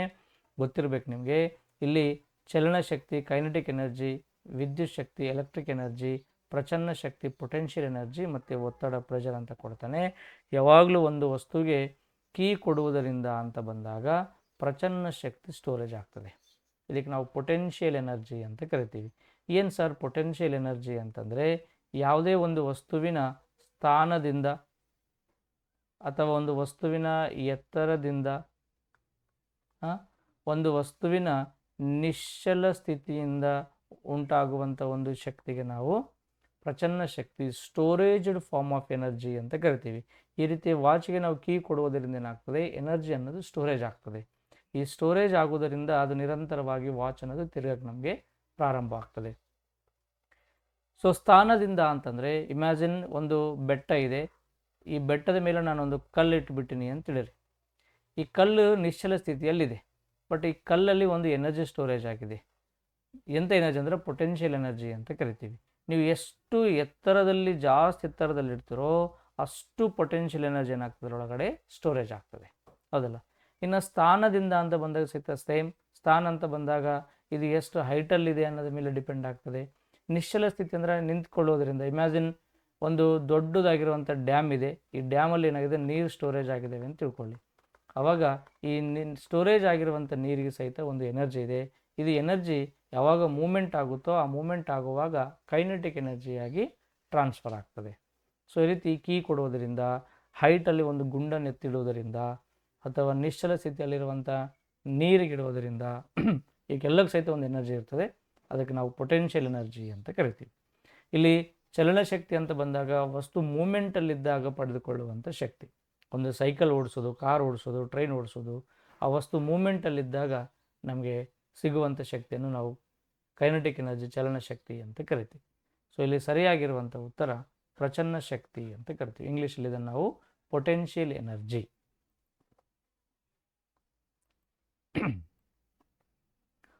ಒಂದು ವಸ್ತುವಿನ ಭಾರ ಅತ್ಯಧಿಕವಾಗಿರುವುದು ಅಂತ ಕೇಳ್ತಾನೆ. ಸೊ ಒಂದು ವಸ್ತುವಿನ ಭಾರ, where the weight of object is more or most ಅಂತ ಕೇಳ್ತಾನೆ. ಎಲ್ಲಿ ಜಾಸ್ತಿ ಇದೆ ವೇಟ್ ಅದರದ್ದು, ಅದರ ಭಾರ ನಮ್ಗೆ ಎಲ್ಲಿ ಹೆಚ್ಚಾಗಿ ಕಾಣ್ತದೆ ಅಂತ ಕೇಳ್ತಾನೆ. ನೋಡಿ, ಇಂಥ ಕ್ವಶನ್ ಸ್ವಲ್ಪ ಟಿಪಿಕಲ್ ಆಗಿರ್ತವೆ, ಅಷ್ಟು ಬೇಗ ಆನ್ಸರ್ ಮಾಡೋಕ್ಕಾಗಲ್ಲ. ಸ್ವಲ್ಪ ಸೈಂಟಿಫಿಕ್ ಆಗಿ ಆಲೋಚನೆ ಮಾಡ್ತಿರ್ಬೇಕಾಗ್ತದೆ. ಸೊ ವಸ್ತುವಿನ ವೇಟ್ ಎಲ್ಲಿ ಜಾಸ್ತಿ ಇದೆ ಅಂತ ನಾವು ಇಲ್ಲಿವರೆಗೆ ಫಿಸಿಕ್ಸಲ್ಲಿ ನೋಡ್ಕೊಂಡಿರುವ ಹಾಗೆ ವಸ್ತುವಿನ ವೇಟ್ ನಾವು ಗ್ರಾವಿಟಿ ಪ್ರಕಾರ ನೋಡ್ಕೊಂಡಿವಿ. ಎಲ್ಲಿ ಗುರುತ್ವ ಜಾಸ್ತಿ ಇರ್ತದೋ ಅಲ್ಲಿ ವಸ್ತುಗಳ ತೂಕ ಜಾಸ್ತಿ, ಎಲ್ಲಿ ಗುರುತ್ವ ಕಮ್ಮಿ ಇರ್ತೋ ಅಲ್ಲಿ ವಸ್ತುಗಳ ತೂಕ ಕಮ್ಮಿ ಅಂತೇಳಿ ಈ ರೀತಿ ನಾವು ಗ್ರಾವಿಟಿ ಆಧಾರದ ಮೇಲೆ ವಸ್ತುಗಳನ್ನು ನಾವು ತಿಳ್ಕೊಂಡಿವಿ. ಬಟ್ ಇಲ್ಲಿ ಕ್ವಶನ್ ಹೆಂಗಿದೆ ಅಂತಂದರೆ ಗ್ರಾವಿಟಿಗೆ ಲಿಂಕ್ ಮಾಡ್ತಾ ಇಲ್ಲ ಅವನು.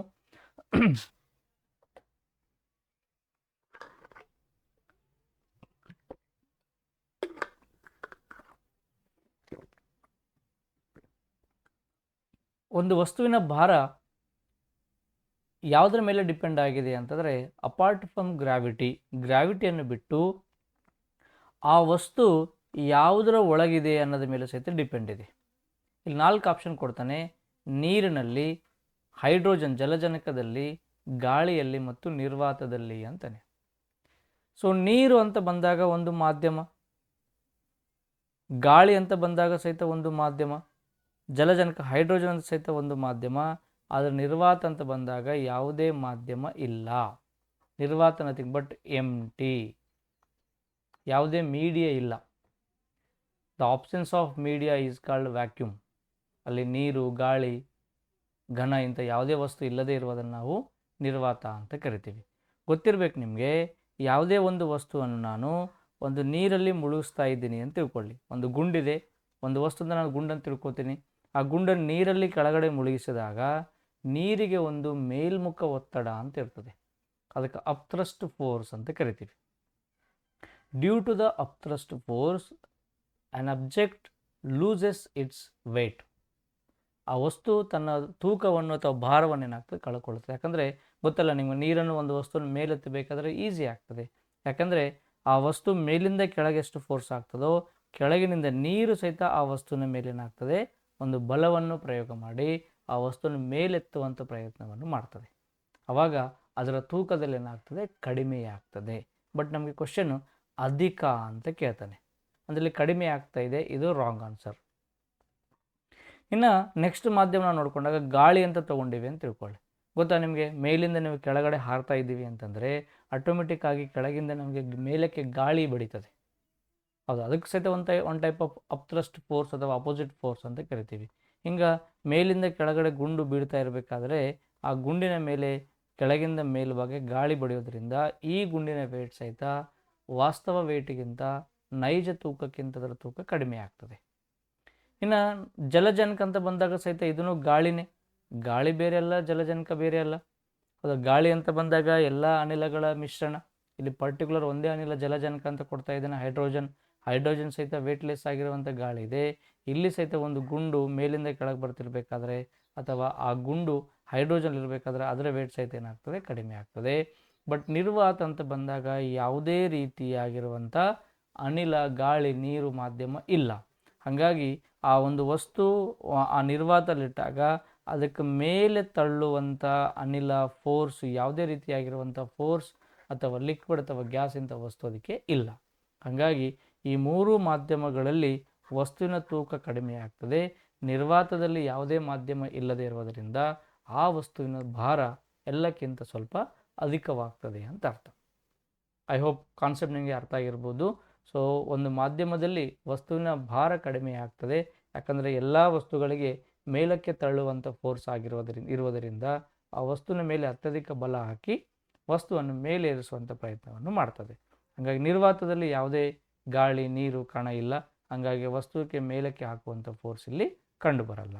ಸೊ ಹಾಗಾಗಿ ಸರಿಯಾಗಿರುವಂಥ ಉತ್ತರ ನಿರ್ವಾತದಲ್ಲಿ ಅದರ ವೇಟ್ ಏನಾಗ್ತದೆ ಜಾಸ್ತಿ ಆಗ್ತದೆ. The weight of the object is more in vacuum because the absence of upthrust force. ಸರಿಯಾಗಿ ನೀವು ಇಲ್ಲಿ ಅರ್ಥ ಮಾಡ್ಕೋಬೇಕು. ನೋಡಿ, ಕ್ವಶನ್ಸು ಏನಿರಲಿ ಭಾಳ ಸಿಂಪಲ್ ಇರ್ತವೆ, ಬಟ್ ಅದನ್ನು ನಾವು ಹೆಂಗೆ ರಿಸೀವ್ ಮಾಡಿಕೊಳ್ತೀವಿ ಅನ್ನೋದ್ರ ಮೇಲೆ ಡಿಪೆಂಡ್ ಆಗ್ತದೆ. ಆ ಪರ್ಟಿಕ್ಯುಲರ್ ಸನ್ನಿವೇಶದಲ್ಲಿ ನೀವು ಹೆಂಗೆ ವಿಚಾರ ಮಾಡ್ತಾ ಇದ್ದೀರಿ. ಅದಕ್ಕೆ ನಾನು ಪದೇ ಪದೇ ಹೇಳ್ತಿರ್ತೀನಿ ಕ್ಲಾಸಸ್ಗಳಲ್ಲಿ, ಎಕ್ಸಾಮ್ ಅಂದರೆ ಏನು ದೊಡ್ಡದಿಲ್ಲ. Presence of time in given time, presence of mind in given time ಅಂತ ನೋಡ್ತೀವಿ. ಆ ಕೊಟ್ಟಿರುವಂಥ ಸಮಯದಲ್ಲಿ ನಿಮ್ಮ ಮೆದುಳು ಯಾವ ರೀತಿ ವಿಚಾರ ಮಾಡ್ತದೆ, ನಿಮ್ಮ ಕಾನ್ಸೆಪ್ಟ್ಗಳು ನೀವು ಹೆಂಗೆ ಅರ್ಥ ಮಾಡ್ಕೊಂಡಿರಿ, ಆ ಕ್ವಶನನ್ನು ನೀವು ಯಾವ ರೀತಿಯಲ್ಲಿ ವಿಚಾರ ಮಾಡ್ತಾ ಇದ್ದೀರಿ ಅನ್ನೋದ ಮೇಲೆ ನೀವು ಶಾರ್ಟ್ ಟೈಮಲ್ಲಿ ಹೆಂಗೆ ಆನ್ಸರ್ ಮಾಡೋಕ್ಕೆ ಹೋಗ್ತಾ ಇದ್ದೀರಿ, ಕಾನ್ಸೆಪ್ಟ್ ಬಗ್ಗೆ ನಿಮ್ಗೆ ಎಷ್ಟು ಕ್ಲಾರಿಟಿ ಇದ್ದೀರಿ ಅನ್ನೋದ ಮೇಲೆ ಡಿಪೆಂಡ್ ಆಗ್ತದೆ. ಒಂದು ಪೇಪರನ್ನು ಮನೆಗೆ ತಂದು ಕೊಟ್ಟಾಗ ಪೇಪರ್ ಬಿಡಿಸು ಅಂದರೆ 100ಕ್ಕೆ 100 ಮಾರ್ಕ್ಸ್ ಬಿಡಿಸ್ಬಿಡ್ತೀವಿ ನಾವು. ಬಟ್ ಅದೇ 90 ನಿಮಿಷದಲ್ಲಿ ಬಿಡಿಸು ಅಂತ ಬಂದಾಗ ನಮಗೆ ಕುತ್ತಿಗೆ ಬರೋದು. ಆ 90 ನಿಮಿಷದಲ್ಲಿ ಯಾರು ಅದನ್ನು ಕರೆಕ್ಟಾಗಿ ಟ್ಯಾಕಲ್ ಮಾಡ್ತಾರೋ ಅವರೇ ನೌಕರಿಯನ್ನು ತಗೊಳ್ಳುವಂಥ ವ್ಯಕ್ತಿಗಳು. ಎಸ್, ಏನೇ ಇರಲಿ, ಚೆನ್ನಾಗಿ ಪ್ರಯತ್ನ ಮಾಡಿ. ಎಲ್ಲ ಎಕ್ಸಾಮ್ಸ್ ಆಯಿತು ನೀವು ಈಸಿಯಾಗಿ ಕ್ರ್ಯಾಕ್ ಮಾಡ್ಬೋದು. ನೋಡಿ, ಇಲ್ಲಿ ಹಳೆ ಕ್ವಶನ್ ಇದು. ಪ್ಯಾರಾಸೆಟಮಾಲ್ ಅಂತ ಒಂದು ಔಷಧಿ ಬಗ್ಗೆ ಕೇಳ್ತಾ ಇದ್ದಾನೆ. ಪ್ಯಾರಾಸೆಟಮಾಲ್ ಅಂತ ಒಂದಿದೆ. ಸೊ ವರ್ಡ್ ಗೊತ್ತು ನಿಮಗೆ. ಪ್ಯಾರಾಸೆಟಮಾಲ್ ಡೇ ಟು ಲೈಫ್ ತುಂಬ ಯೂಸ್ ಮಾಡ್ತೀವಿ. ಇದನ್ನು ಜ್ವರ ನಿವಾರಕ ಅಂತ ಕರಿತೀವಿ. ಯಾವುದು? ಜ್ವರ ನಿವಾರಕ. ನಮಗೆ ಫೀವರ್ಲಿಂದ ಕಡಿಮೆ ಗುಣಮುಖ ಮಾಡಿಸುವಂಥ ಒಂದು ಔಷಧಿ. ಸೊ ಜ್ವರ ನಿವಾರಕ. ಪ್ರತಿಜೀವಕ ಆ್ಯಂಟಿಬಯೋಟಿಕ್ ಅಂತಿದೆ, ಇಲ್ಲ ಆ್ಯಂಟಿಬಯೋಟಿಕ್ ಮೆಡಿಸಿನ್ಗಳು ಬೇರೆ ಅಂತದವೆ. ಮತ್ತು ಸಲ್ಫಾ ಔಷಧಿಗಳಂತದವೆ, ಮತ್ತು ಹೊಟ್ಟೆ ಹುಣ್ಣಿಗೆ ಪರಿಹಾರ ಅಂತದವೆ. ಇವು ಯಾವುವು ಅಲ್ಲ, ಕಾಮನ್ ಸೆನ್ಸ್ ಕ್ವಶನ್ ಇದು. ಪ್ಯಾರಾಸೆಟಮಾಲ್ ಯಾವುದಕ್ಕೆ ಯೂಸ್ ಮಾಡ್ತೀವಿ ಅಂತ ಕ್ವಶನ್ ಕೇಳ್ತಾನೆ. ಇದು ಜ್ವರ ನಿವಾರಕ. ಸೊ ನಮಗೆ ಜನರಲಿ ಜ್ವರ ಬಂತು, ಫೀವರ್ ಬಂತು ಅಂತಂದರೆ, ಬಾಡಿ ಬಿಸಿ ಆಯಿತು ಅಂತಂದರೆ ಪ್ಯಾರಾಸೆಟಮಾಲ್ ಎಂಬ ಔಷಧಿಯನ್ನು ಕೊಡ್ತೀವಿ. ಈ ಪ್ಯಾರಾಸೆಟಮಾಲ್ ಔಷಧಿಗಳು ನಮ್ಮ ಬಾಡಿಗೆ ಜ್ವರ ನಿವಾರಕವಾಗಿ ಕೆಲಸ ಮಾಡ್ತವೆ. ಬಾಡಿಯ ದೇಹದ ತಾಪಮಾನವನ್ನು ಕಡಿಮೆ ಮಾಡ್ತವೆ. ಜ್ವರ ಅಂತ ಬಂದಾಗ ನಮ್ಮ ಬಾಡಿ ಓವರಾಗಿ ಹೀಟನ್ನು ಪ್ರೊಡ್ಯೂಸ್ ಮಾಡ್ತಾ ಇರ್ತದೆ. ಆ ಹೀಟನ್ನು ಕಡಿಮೆ ಉತ್ಪತ್ತಿ ಮಾಡುವ ಹಾಗೆ ನಿಯಂತ್ರಣ ಮಾಡುವಂಥ ಔಷಧಿಗಳನ್ನೇ ಪ್ಯಾರಾಸೆಟಮಾಲ್ ಔಷಧಿಗಳು ಅಂತ ಕರಿತೀವಿ. ಇನ್ನು ಆ್ಯಂಟಿಬಯೋಟಿಕ್ಸ್ ಅಂತೂ ತುಂಬಾ ಇದಾವೆ, ಬೇರೆ ಬೇರೆ ನೀವು ನೋಡ್ತೀವಿ. ಅಜಿಥ್ರೊಮೈಸಿನ್ ಅಂತೇಳಿ ಬೇರೆ ಬೇರೆ ಆಗಿರುವಂಥ ಔಷಧಿಗಳನ್ನು ನೋಡ್ತೀವಿ. ಇನ್ನು ಸಲ್ಫಾ ಔಷಧಿಗಳು ಮತ್ತು ಹೊಟ್ಟೆ ಹುಣ್ಣಿಗೆ ಪರಿಹಾರ ಯಾವುವು ಆ ಪ್ಯಾರಾಸೆಟಮಾಲ್ ಕೆಲಸ ಮಾಡಲ್ಲ. ಪ್ಯಾರಾಸೆಟಮಾಲ್ ಅನ್ನೋದು ಜ್ವರ ನಿವಾರಕ ಅಂತ ನಾವು ಬಳಸ್ತೀವಿ. ಇನ್ನೊಂದು ಕ್ವಶನ್ ಇದೆ. DNA ಫಿಂಗರ್ ಪ್ರಿಂಟಿಂಗ್ನ ಉಪಯೋಗ ಎಲ್ಲಿದೆ ಅಥವಾ ಇಲ್ಲಿದೆ ಅಂತ ಕೇಳ್ತಾನೆ. The best use of or application of DNA fingerprinting in the following option ನಾವು ಗುರುತಿಸಬೇಕಾದ್ರೆ, ವ್ಯಕ್ತಿಯನ್ನು ಗುರುತಿಸುವುದು ಅಂತ ಒಂದು ಆಪ್ಷನ್ ಇದೆ. ವ್ಯಕ್ತಿಯ ತಂದೆ ತಾಯಿ ಯಾರು ಅನ್ನೋದನ್ನು ನಿರ್ಧರಿಸುವುದು, ಅಪರಾಧ ಶೋಧನೆ ಮತ್ತು ಮೇಲಿನ ಎಲ್ಲ ಸಂದರ್ಭಗಳಲ್ಲಿ ಅಂತಿದೆ. So identifying a particular person, identifying ಆ ಪೇರೆಂಟ್ಸ್ ಆಫ್ ಆ್ಯನ್ ಆಸ್ಪರಿಂಗ್ಸ್, ಅಪರಾಧ ಏನಾದರೂ ಕ್ರಿಮಿನಲ್ ಕೇಸಸ್ಗಳಲ್ಲಿ, ಮತ್ತು ಆಲ್ ಆಫ್ ದ ಅಬೋ ಅಂತಿದೆ. Yes, definitely DNA fingerprinting ಅನ್ನೋದು ಒಂದು ಅತ್ಯಾಧುನಿಕ ತಂತ್ರಜ್ಞಾನ. ಈ ಟೆಕ್ನಾಲಜಿಲಿ ಬಯೋಟೆಕ್ನಾಲಜಿದ್ರ ಬಗ್ಗೆ ಓದ್ತೀವಿ ನಾವು. ಈ DNA ಫಿಂಗರ್ ಪ್ರಿಂಟಿಂಗ್ ಅಂದ ತಕ್ಷಣ ಬರೀ ನಮ್ಮ ಫಿಂಗರ್ ಪ್ರಿಂಟಿಂಗಿಂದನೇ ಪತ್ತೆ ಹಚ್ತಾರೆ ಅಂತ ಅನ್ಕೋಬಾರ್ದು. ಇದು ಕೇವಲ ಒಂದು ಬಯೋಮೆಟ್ರಿಕಲ್ ಬಳಸುವಂಥ ಒಂದು ಟೂಲ್ ಅಂತ ಕರಿತೀವಿ. ಬಟ್ DNA ಫಿಂಗರ್ ಪ್ರಿಂಟಿಂಗ್ ಅಂತಂದರೆ ಮನುಷ್ಯನ ದೇಹದ ಯಾವುದೇ ಭಾಗದಿಂದ ಸಹಿತ ಮನುಷ್ಯನ ದೇಹದಲ್ಲಿಂಥ DNA ನಾವು ಪತ್ತೆ ಹಚ್ಚಬಹುದು. ಸರಿ, ಯಾವುದೇ ಭಾಗ ಅಂದರೆ ಹೆಂಗೆ ಯಾವುದರಿಂದ? ಉಗುರ್ಲಿಂದ ಪತ್ತೆ ಹಚ್ಬೋದು, ಕೂದಲುಗಳಿಂದ ಪತ್ತೆ ಹಚ್ಬೋದು, ಚರ್ಮದಿಂದ, ಲಾಲಾರಸದಿಂದ, ರಕ್ತದಿಂದ, ಮತ್ತು ನಮ್ಮ ಕಡೆ ಅಂಡಾಣು ವೀರ್ಯಾಣುಗಳಿಂದ ಸಹಿತ ನಾವು DNA ಪತ್ತೆ ಹಚ್ಬೋದು. ಸೊ DNA ಎಂಥ ಸಂದರ್ಭಗಳಲ್ಲಿ ಪತ್ತೆ ಹಚ್ಬೋದು ಅಂತಂದರೆ ಗೊತ್ತಿರಬೇಕು ನಿಮಗೆ. ತಂದೆ ಮತ್ತು ತಾಯಿ ಅಂತ ಬಂದಾಗ ಇದು ತಂದೆ ಮತ್ತು ಇದು ಫಾದರ್ ಮತ್ತು ಸನ್ ಅಂತ ಬಂದಾಗ ಇವರಿಬ್ಬರ DNA ಮ್ಯಾಚ್ ಆದಾಗ, ಅಥವಾ ತಾಯಿ ಅಥವಾ ಮಗ ಅಂತ ಬಂದಾಗ ಇವರಿಬ್ಬರ DNA ಒಂದೇ ಆಗಿರುವಾಗ ಅಂಥ ಸಂದರ್ಭಗಳು ನಾವು ಒಬ್ಬ ವ್ಯಕ್ತಿಯನ್ನು ಗುರುತಿಸೋಕ್ಕೆ ಸಾಧ್ಯ ಆಗ್ತದೆ. ಸೊ ನಿಮ್ಮ DNA ಗೊತ್ತಿತ್ತು ಅಂತಂದರೆ ಈ DNA ನಿಮ್ಮದೇನ ಅಥವಾ ಅಲ್ಲ ಅನ್ನೋದನ್ನು ಪರ್ಟಿಕ್ಯುಲರ್ ಒಬ್ಬ ವ್ಯಕ್ತಿಯನ್ನು ಗುರುತಿಸ್ಬೋದು. ಇಮ್ಯಾಜಿನ್ ಒಬ್ಬ ವ್ಯಕ್ತಿ ಒಂದು ಮಹಿಳೆಯ ಮೇಲೆ ಏನಾದರೂ ಒಂದು ಲೈಂಗಿಕವಾಗಿ ಕಿರುಕುಳ ನೀಡಿರೋದರಿಂದ ಆ ಕಿರುಕುಳ ನೀಡಿರುವಂಥ ವ್ಯಕ್ತಿ ಇವನೇನ ಅಥವಾ ಅಲ್ಲ ಅನ್ನೋದನ್ನು ನಾವು ಆ ಮಹಿಳೆಯಲ್ಲಿ ಇರುವಂಥ DNA ಮತ್ತು ಈ ವ್ಯಕ್ತಿಯ DNA ಪರೀಕ್ಷಿಸ್ಕೊಂಡಾಗ ಇಬ್ಬರದು ಮ್ಯಾಚ್ ಆಯಿತು ಅಂತಂದರೆ ಅದೇ ವ್ಯಕ್ತಿ ಅಂತ ನಾವು ಗುರುತಿಸ್ಬೋದು.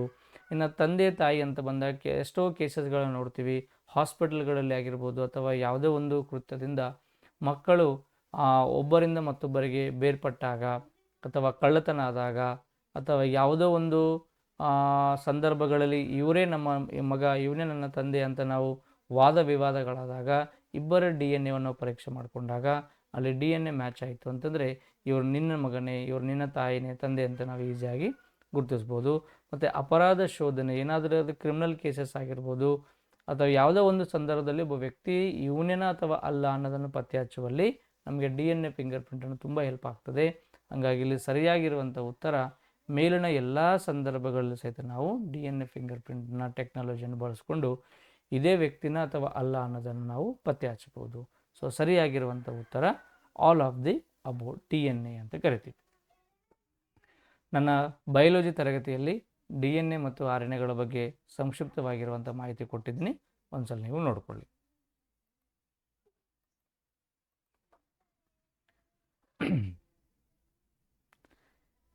ಯಾವ ಕೃತಕ ಗೊಬ್ಬರದಲ್ಲಿ ಅತಿ ಹೆಚ್ಚಿನ ಪ್ರಮಾಣದ ಸಾರಜನಕವಿದೆ?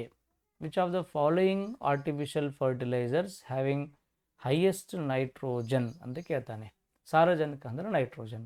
ಇಲ್ಲಿ ಕೆಲವೊಂದು ನೈಟ್ರೋಜನ್ ಅಂಶ ಇರುವಂಥ ಫರ್ಟಿಲೈಸರ್ಸ್ ಅದಾವೆ, ಅದರಲ್ಲಿ ಯಾವುದರಲ್ಲಿ ನೈಟ್ರೋಜನ್ ಜಾಸ್ತಿ ಇದೆ ಅಂತ ಕೇಳ್ತಾನೆ.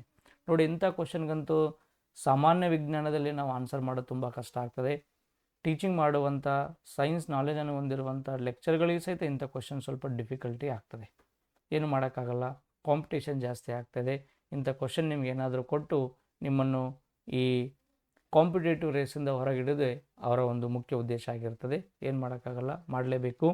ಇಲ್ಲಿ ammonium sulphate, ammonium nitrate, urea ಮತ್ತು ಅಮೋನಿಯಂ ಫಾಸ್ಫೇಟ್ ಅಂತೇಳಿ 4 ರೀತಿಯಾಗಿರುವಂಥ ನೈಟ್ರೋಜನ್ ಅಂಶವನ್ನು ಹೊಂದಿರುವಂಥ ಗೊಬ್ಬರಗಳದಾವೆ. ಗೊತ್ತಿರಬೇಕು ನಿಮಗೆ, ಎಲ್ಲದರಲ್ಲಿ ಹೆಚ್ಚಾಗಿರುವಂಥ ನೈಟ್ರೋಜನ್ ಹೊಂದಿದ್ದು ಯೂರಿಯಾ. ಯೂರಿಯಾದಲ್ಲಿ ಸುಮಾರು 46% ನಮಗೆ ನೈಟ್ರೋಜನ್ ಕಂಡು ಬರ್ತದೆ. ಇಲ್ಲಿ ಅಮೋನಿಯಂ ಫಾಸ್ಫೇಟ್ ಅಂತ ಬಂದಾಗ ಸುಮಾರು 21% ನೈಟ್ರೋಜನ್ ಇದೆ. ಅಮೋನಿಯಂ ನೈಟ್ರೇಟ್ ಅಂತ ಬಂದಾಗ 33% ಇದೆ. ಅಮೋನಿಯಂ ಫಾಸ್ಫೇಟ್ ಅಂತ ಬಂದಾಗ ಕೇವಲ 18% ನೈಟ್ರೋಜನ್ ನಮಗೆ ಕಂಡು ಬರ್ತದೆ. ಬಟ್ ಅದರ ಯೂರಿಯಾದಲ್ಲಿ ನಮಗೆ 46% ನೈಟ್ರೋಜನ್ ಇರುವುದರಿಂದ ಇಲ್ಲಿ ಯಾವ ಕೃತಕ ರಸಗೊಬ್ಬರ ಅಂತ ಬಂದಾಗ ಯೂರಿಯಾದಲ್ಲಿ ನಮಗೆ ಹೈಯೆಸ್ಟ್ ನೈಟ್ರೋಜನ್ ಇರೋದನ್ನು ನೋಡ್ತೀವಿ. ಇವೆಲ್ಲಗಳು ಸಹಿತ ಗೊಬ್ಬರ ರೂಪದಲ್ಲಿ, ಔಷಧಿ ರೂಪದಲ್ಲಿ ನಮಗೆ ಮಣ್ಣಿಗೆ ಅಥವಾ ಸಸ್ಯಗಳಿಗೆ ಹಾಕುವಂಥ ಗೊಬ್ಬರಗಳಾಗಿರ್ತವೆ. ಯೂರಿಯಾ ನಾವು ಕೇಳಿರ್ತೀವಿ, ಚಿಕ್ಕವರಿದ್ದಾಗ ನಾವೆಲ್ಲ ಹೊಲಕ್ಕೆ ಹೋದಾಗ ಯೂರಿಯಾ ನಾವೆಲ್ಲ ಹಾಕ್ತಾಯಿದ್ದೀವಿ. ಇಲ್ಲಿ ಯೂರಿಯಾ, DAP, ಫಾಸ್ಫೇಟು, ಬೇರೆ ಬೇರೆ ರೀತಿಯಂಥ ಗೊಬ್ಬರಗಳು ನಾವು ಹೊಲಗಡೆ ಹಾಕ್ತಾಯಿದ್ದೀವಿ. ಇಲ್ಲಿ ಯೂರಿಯಾ ಅನ್ನೋದು ಸರಿಯಾಗಿರುವಂಥ ಉತ್ತರ ಆಗಿರ್ತದೆ.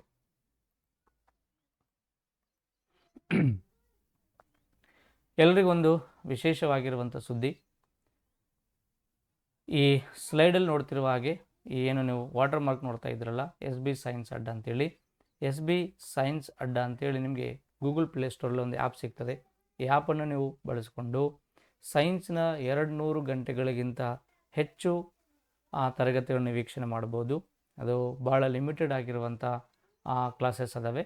ಮತ್ತು ನಿಮಗೆ ಸಾಮಾನ್ಯ ವಿಜ್ಞಾನಿಗೆ ಸಂಬಂಧಪಟ್ಟ ಎಷ್ಟು ಮಾಹಿತಿ ಬೇಕೋ ಅಷ್ಟು ತರಗತಿ ಒಳಗೊಂಡಿರುವಂಥ ಕ್ಲಾಸಸ್ ಅದಾವೆ. ಆ ಪ್ಲೇಸ್ಟೋರ್ನಿಂದ ನೀವು ಆ್ಯಪನ್ನು ಡೌನ್ಲೋಡ್ ಮಾಡಿಕೊಂಡು ನೀವು ಕ್ಲಾಸಸನ್ನು ವೀಕ್ಷಣೆ ಮಾಡ್ಬೋದು. ಕ್ಲಾಸಸ್ ಎಲ್ಲ ನಿಮಗೆ ಇಷ್ಟ ಆದರೆ ನೀವು ಯೂಸ್ ಮಾಡ್ಕೊಳ್ಳೋ ಜೊತೆಗೆ ನಿಮ್ಮ ಸ್ನೇಹಿತರೊಂದಿಗೆ ನಮ್ಮ ತರಗತಿಗಳನ್ನ ಹಂಚ್ಕೊಳ್ತೀರಿ ಅಂತ ಭಾವಿಸುತ್ತಾ ತರಗತಿಗಳು ನೀವೆಲ್ಲ ಕರೆಕ್ಟಾಗಿ ಯೂಸ್ ಮಾಡ್ಕೊಳ್ಳಿ. ನೆಕ್ಸ್ಟ್ ಕ್ವಶನ್ ನೋಡೋಣ. ಎಗ್ ಮಾರ್ಕ್ ಅಂತ ಒಂದು ಕ್ವಶನ್ ಇದೆ. ಎಗ್ ಮಾರ್ಕ್ ಒಂದು ಏನಿದೆ ಅಂತ ಕೇಳ್ತಾನೆ. ಎಗ್ ಮಾರ್ಕ್ ಈಸ್ 1 ಅಂತ ಕ್ವಶನ್ನು. ಎಗ್ ಮಾರ್ಕ್ನ ಫುಲ್ ಫಾರ್ಮನ್ನು ಅಗ್ರಿಕಲ್ಚರ್ ಮಾರ್ಕೆಟಿಂಗ್ ಅಂತ ಇದರ ಫುಲ್ ಫಾರ್ಮ್. ಅದನ್ನು ಶಾರ್ಟ್ಕಟ್ಟಾಗಿ ಎಗ್ ಮಾರ್ಕ್ ಅಂತ ಕೊಡ್ತಾನೆ. ಎಗ್ ಅಂದರೆ ಅಗ್ರಿಕಲ್ಚರ್, ಮಾರ್ಕೆಟಿಂಗ್, ಮಾರ್ಕ್ ಅಂದ್ರೆ ಅದನ್ನು ನಾವು ಮಾರ್ಕೆಟಿಂಗ್ ಅಂತ ಕರಿತೀವಿ. ಅಗ್ರಿಕಲ್ಚರ್ ಮಾರ್ಕೆಟಿಂಗ್ ಅನ್ನೋದೊಂದು. ನೋಡಿ, ಒಂದು ಮಾರ್ಕ್ ಬರ್ತದೆ, ಪ್ರತಿಯೊಂದಕ್ಕೊಂದೊಂದು ಮಾರ್ಕ್ ಕೊಡ್ತೀವಿ ನಾವು. ನೀವು ಕೇಳಿರ್ಬೋದು ISI ಮಾರ್ಕ್ ಅಂತ ಕೇಳಿದ್ರೆ ನೀವು, ಇಂಡಿಯನ್ ಸ್ಟ್ಯಾಂಡರ್ಡ್ ಇನ್ಸ್ಟಿಟ್ಯೂಷನ್ ಅಂತ ಕರಿತೀವಿ. ಇನ್ನೊಂದು ಬ್ಯೂರೋ ಆಫ್ ಇಂಡಿಯನ್ ಸ್ಟ್ಯಾಂಡರ್ಡ್ ಅಂತ ಬರ್ತದೆ, ಬ್ಯೂರೋ ಆಫ್ ಇಂಡಿಯನ್ ಸ್ಟ್ಯಾಂಡರ್ಡ್ ಅಂತ BIS ಅಂತ ಒಂದು ಮಾರ್ಕ್ ಬರ್ತದೆ. ಮತ್ತು FPO ಫುಡ್ ಪ್ರೊಡಕ್ಷನ್ ಆರ್ಗನೈಜೇಷನ್ ಅಂತ ಒಂದು FPO ಅಂತಿದೆ. ಮತ್ತು ಆಭರಣಗಳಿಗೆ ಸಂಬಂಧಪಟ್ಟ ಹಾಗೆ ನಿಮಗೆ ಹಾಲ್ ಮಾರ್ಕ್ ಅಂತ ಕೇಳಿದ್ರೆ ನೀವು ಹಾಲ್ ಮಾರ್ಕ್ ಅಂತ ಬರ್ತದೆ. ಈ ರೀತಿ ಇಂಡಿಯಾದಲ್ಲಿ ಸುಮಾರು ರೀತಿಯಾಗಿರುವಂಥ ಮಾರ್ಕ್ಗಳಿದಾವೆ. ಇವು ಆ ಒಂದು ವಸ್ತುಗಳ ಸ್ಟ್ಯಾಂಡರ್ಡಿಟಿಯನ್ನು ಪರೀಕ್ಷೆ ಮಾಡ್ತವೆ, ಎಷ್ಟು ಪ್ಯೂರಿಟಿಯನ್ನು ಹೊಂದಿದ್ದಾವೆ ಅನ್ನೋದನ್ನು ಪರೀಕ್ಷೆ ಮಾಡುವಂಥ ಒಂದು ಸಂಸ್ಥೆಗಳು. ಹಂಗೆ ಅಗ್ ಮಾರ್ಕ್ ಅನ್ನೋದು ಎದ್ರ ಬಗ್ಗೆ ಅಂತ ಕ್ವಶನ್ ಕೇಳ್ತಾನೆ. ಇದು ಮೊಟ್ಟೆ ಉತ್ಪಾದನಾ ಸಹಕಾರಿ ಸಂಘ, ನಿಯಂತ್ರಿತ ಕೃಷಿ ಮಾರುಕಟ್ಟೆ, ರೈತರ ಸಹಕಾರಿ ಸಂಘ, ಮೊಟ್ಟೆ, ಜೇನುತುಪ್ಪ, ತುಪ್ಪ ಇತ್ಯಾದಿ ಪದಾರ್ಥಗಳ ಗುಣಮಟ್ಟದ ಬಗ್ಗೆ ದೃಢೀಕರಿಸುವ ವ್ಯವಸ್ಥೆಯ ಮುದ್ರೆ ಅಂತ ಕೊಡ್ತಾನೆ. ಭಾಳ ಕ್ರಿಸ್ಟಲ್ ಕ್ಲಿಯರ್ ಆಗಿ ಆಪ್ಷನ್ ನಮಗೆ ಗೊತ್ತಾಗ್ತಾ ಇದೆ. 4ನೇ ಆಪ್ಷನ್ ಸರಿಯಾಗಿದೆ. ಅಗ್ರಿಕಲ್ಚರ್ ಮಾರ್ಕೆಟಿಂಗ್ ಮೀನಿಂಗ್ ಏನು ಅಂತಂದರೆ, ಈ ರೈತರು ಬೆಳೆದಿರುವಂಥ, ರೈತರು ಉತ್ಪಾದಿಸಿರುವಂಥ ಉತ್ಪನ್ನಗಳ ಒಂದು ಪ್ಯೂರಿಟಿಯನ್ನು ಚೆಕ್ ಮಾಡುವಂಥ ಸಂಸ್ಥೆ. ಮೊಟ್ಟೆ ಅಂತ ಬಂದಾಗ ರೈತರು ಹೆಂಗೆ ಚೆಕ್ ಮಾಡ್ತಾರಂತ ಬೆಳೆಸ್ತಾರಂತ ಅನ್ಕೋಬೇಡ್ರಿ. ಇದನ್ನು ಮಾರ್ಕೆಟಿಂಗಲ್ಲಿ ಈ ರೈತರು ಕೋಳಿ ಫಾರ್ಮ್ ಮುಖಾಂತರ, ಪೌಲ್ಟ್ರಿ ಮುಖಾಂತರ ಮಾಡುವಂಥದ್ದೊಂದು. ಇನ್ನು ಜೇನುತುಪ್ಪ, ಜೇನು ಸಾಗಾಣಿಕೆ ಅಂತಿದೆ, ತುಪ್ಪ, ಹಾಲುನಿಂದ ತಯಾರು ಮಾಡಿರುವಂಥ ಒಂದು ತುಪ್ಪ. ಇವಷ್ಟೇ ಅಲ್ಲ, ಇನ್ನು ಸುಮಾರು ರೀತಿಯಾಗಿರುವಂಥ ಮನೆಯಲ್ಲಿ ನಾವು ತಿನ್ನುವಂಥ ಖಾರ ಪುಡಿ ಆಗಿರ್ಬೋದು, ಅರಿಶಿನ ಪುಡಿ ಆಗಿರ್ಬೋದು, ದವಸ ಧಾನ್ಯಗಳಾಗಿರ್ಬೋದು, ಬೇರೆ ಎಲ್ಲವುಗಳ ಬಗ್ಗೆ ಈ ಅಗ್ ಮಾರ್ಕ್ ಅಂತ ಒಂದು ಮಾರ್ಕ್ ಇರ್ತದೆ. ಆ ಮಾರ್ಕ್ ಇತ್ತು ಅಂತಂದರೆ ಇದು ಸರ್ಟಿಫೈಡ್ ಆಗಿರುವಂಥ ಒಂದು ಸಂಸ್ಥೆಯಿಂದ ಬಂದಿರುವಂಥ ಪ್ರಾಡಕ್ಟು. ಇಲ್ಲಿ ಯಾವುದೇ ರೀತಿಯ ಫ್ರಾಡ್ ಇಲ್ಲ, ಯಾವುದೇ ರೀತಿಯ ಕಲಬೆರಕೆ ಇಲ್ಲ ಅನ್ನೋದು ನಮಗೆ ಇಂಡಿಕೇಟ್ ಮಾಡ್ತದೆ. ಹಾಗಾಗಿ ಇದನ್ನು ಅಗ್ ಮಾರ್ಕ್ ಅಂತ ನಾವಿಲ್ಲಿ ತಿಳ್ಕೊಬೇಕು. ಇನ್ನು ISI ಮಾರ್ಕ್ ಐತಲ್ಲ, ಇದು ಎಲೆಕ್ಟ್ರಾನಿಕ್ ಡಿವೈಸ್ಗಳ ಬಗ್ಗೆ ಅದರ ಒಂದು ಪ್ಯೂರಿಟಿಯನ್ನು ಚೆಕ್ ಮಾಡ್ತದೆ. ಇದೇ ಮುಂದೊಂದಿನ ISI ಹೋಗಿದ್ದು ಬಿಸ್ ಅಂತ ಆಯಿತು. ಇನ್ನು FPO ಅನ್ನೋದು ಹಣ್ಣು ಹಂಪಳಗಳ ಪ್ಯೂರಿಟಿಯನ್ನು ಚೆಕ್ ಮಾಡುವಂಥದ್ದು. ಹಾಲ್ಮಾರ್ಕ್ ಅನ್ನೋದು ಆಭರಣಗಳ ಶುದ್ಧತೆಯನ್ನು ಪರೀಕ್ಷೆ ಮಾಡುವಂಥ ಒಂದು ಹಾಲ್ಮಾರ್ಕ್ ಮುದ್ರೆ ಹಾಕ್ಕೊಡ್ತಾರೆ. ಇವೆಲ್ಲ 916 ಅಂತೇಳಿ 22 ಕ್ಯಾರೆಟ್, 24 ಕ್ಯಾರೆಟ್ ಗೋಲ್ಡು ಅಥವಾ ಡೈಮಂಡ್ಸು ಏನು ನೋಡ್ತೀವಲ್ಲ, ಅದರ ಒಂದು ಮೇಲೆ ಈ ಮಾರ್ಕ್ ಇರ್ತದೆ. ಮಾರ್ಕ್ ಇತ್ತು ಅಂತಂದರೆ ಅದು ಸರ್ಟಿಫೈಡ್ ಆಗಿರುವಂಥ ಒಂದು ಆಭರಣ ಅನ್ನೋದು ನಮಗೆ ಗೊತ್ತಾಗ್ತದೆ. ಸೊ ಸರಿಯಾಗಿರುವಂಥ ಉತ್ತರ ಆಪ್ಷನ್ ಡಿ ಅನ್ನೋದು ಸರಿಯಾಗಿದೆ.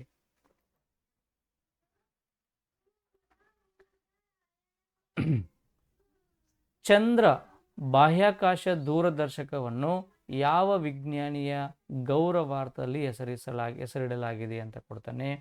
ನೋಡಿ, ಚಂದ್ರ ಅನ್ನೋದು ಒಂದು ಟೆಲಿಸ್ಕೋಪ್. ಇದು ಭೂಮಿಯಿಂದ ಚಂದ್ರನ ನೋಡುವಂಥ ಒಂದು ಟೆಲಿಸ್ಕೋಪ್. ಅದು ಈ ಟೆಲಿಸ್ಕೋಪನ್ಗೆ ಒಂದು ಚಂದ್ರ ಅಂತ ಹೆಸರಿಡಲಾಗಿದೆ. ಇದು ಎಕ್ಸ್ರೇ ಮುಖಾಂತರ ಚಂದ್ರನ ನೋಡುವಂಥ ಒಂದು ವಿಶೇಷವಾಗಿರುವಂಥ ಟೆಲಿಸ್ಕೋಪು. ಈ ಟೆಲಿಸ್ಕೋಪ್ಗೆ ಚಂದ್ರ ಅಂತ ಹೆಸರಿಟ್ಟಿವಂಥ ಇದು ಯಾರ ಒಂದು ವಿಜ್ಞಾನಿಯ ನೆನಪಿಗಾಗಿಟ್ಟಿವಿ ಅಂತ ಕ್ವಶನ್ ರೈಸ್ ಆಗಿದೆ. ಇಲ್ಲಿ ಚಂದ್ರಶೇಖರ ವೆಂಕಟರಾಮನ್, ಇವರ ನಾವು CV ರಾಮನ್ ಅಂತ ಕರಿತೀವಿ, ಚಂದ್ರಶೇಖರ ವೆಂಕಟರಾಮನ್ ಅಂತೇಳಿ.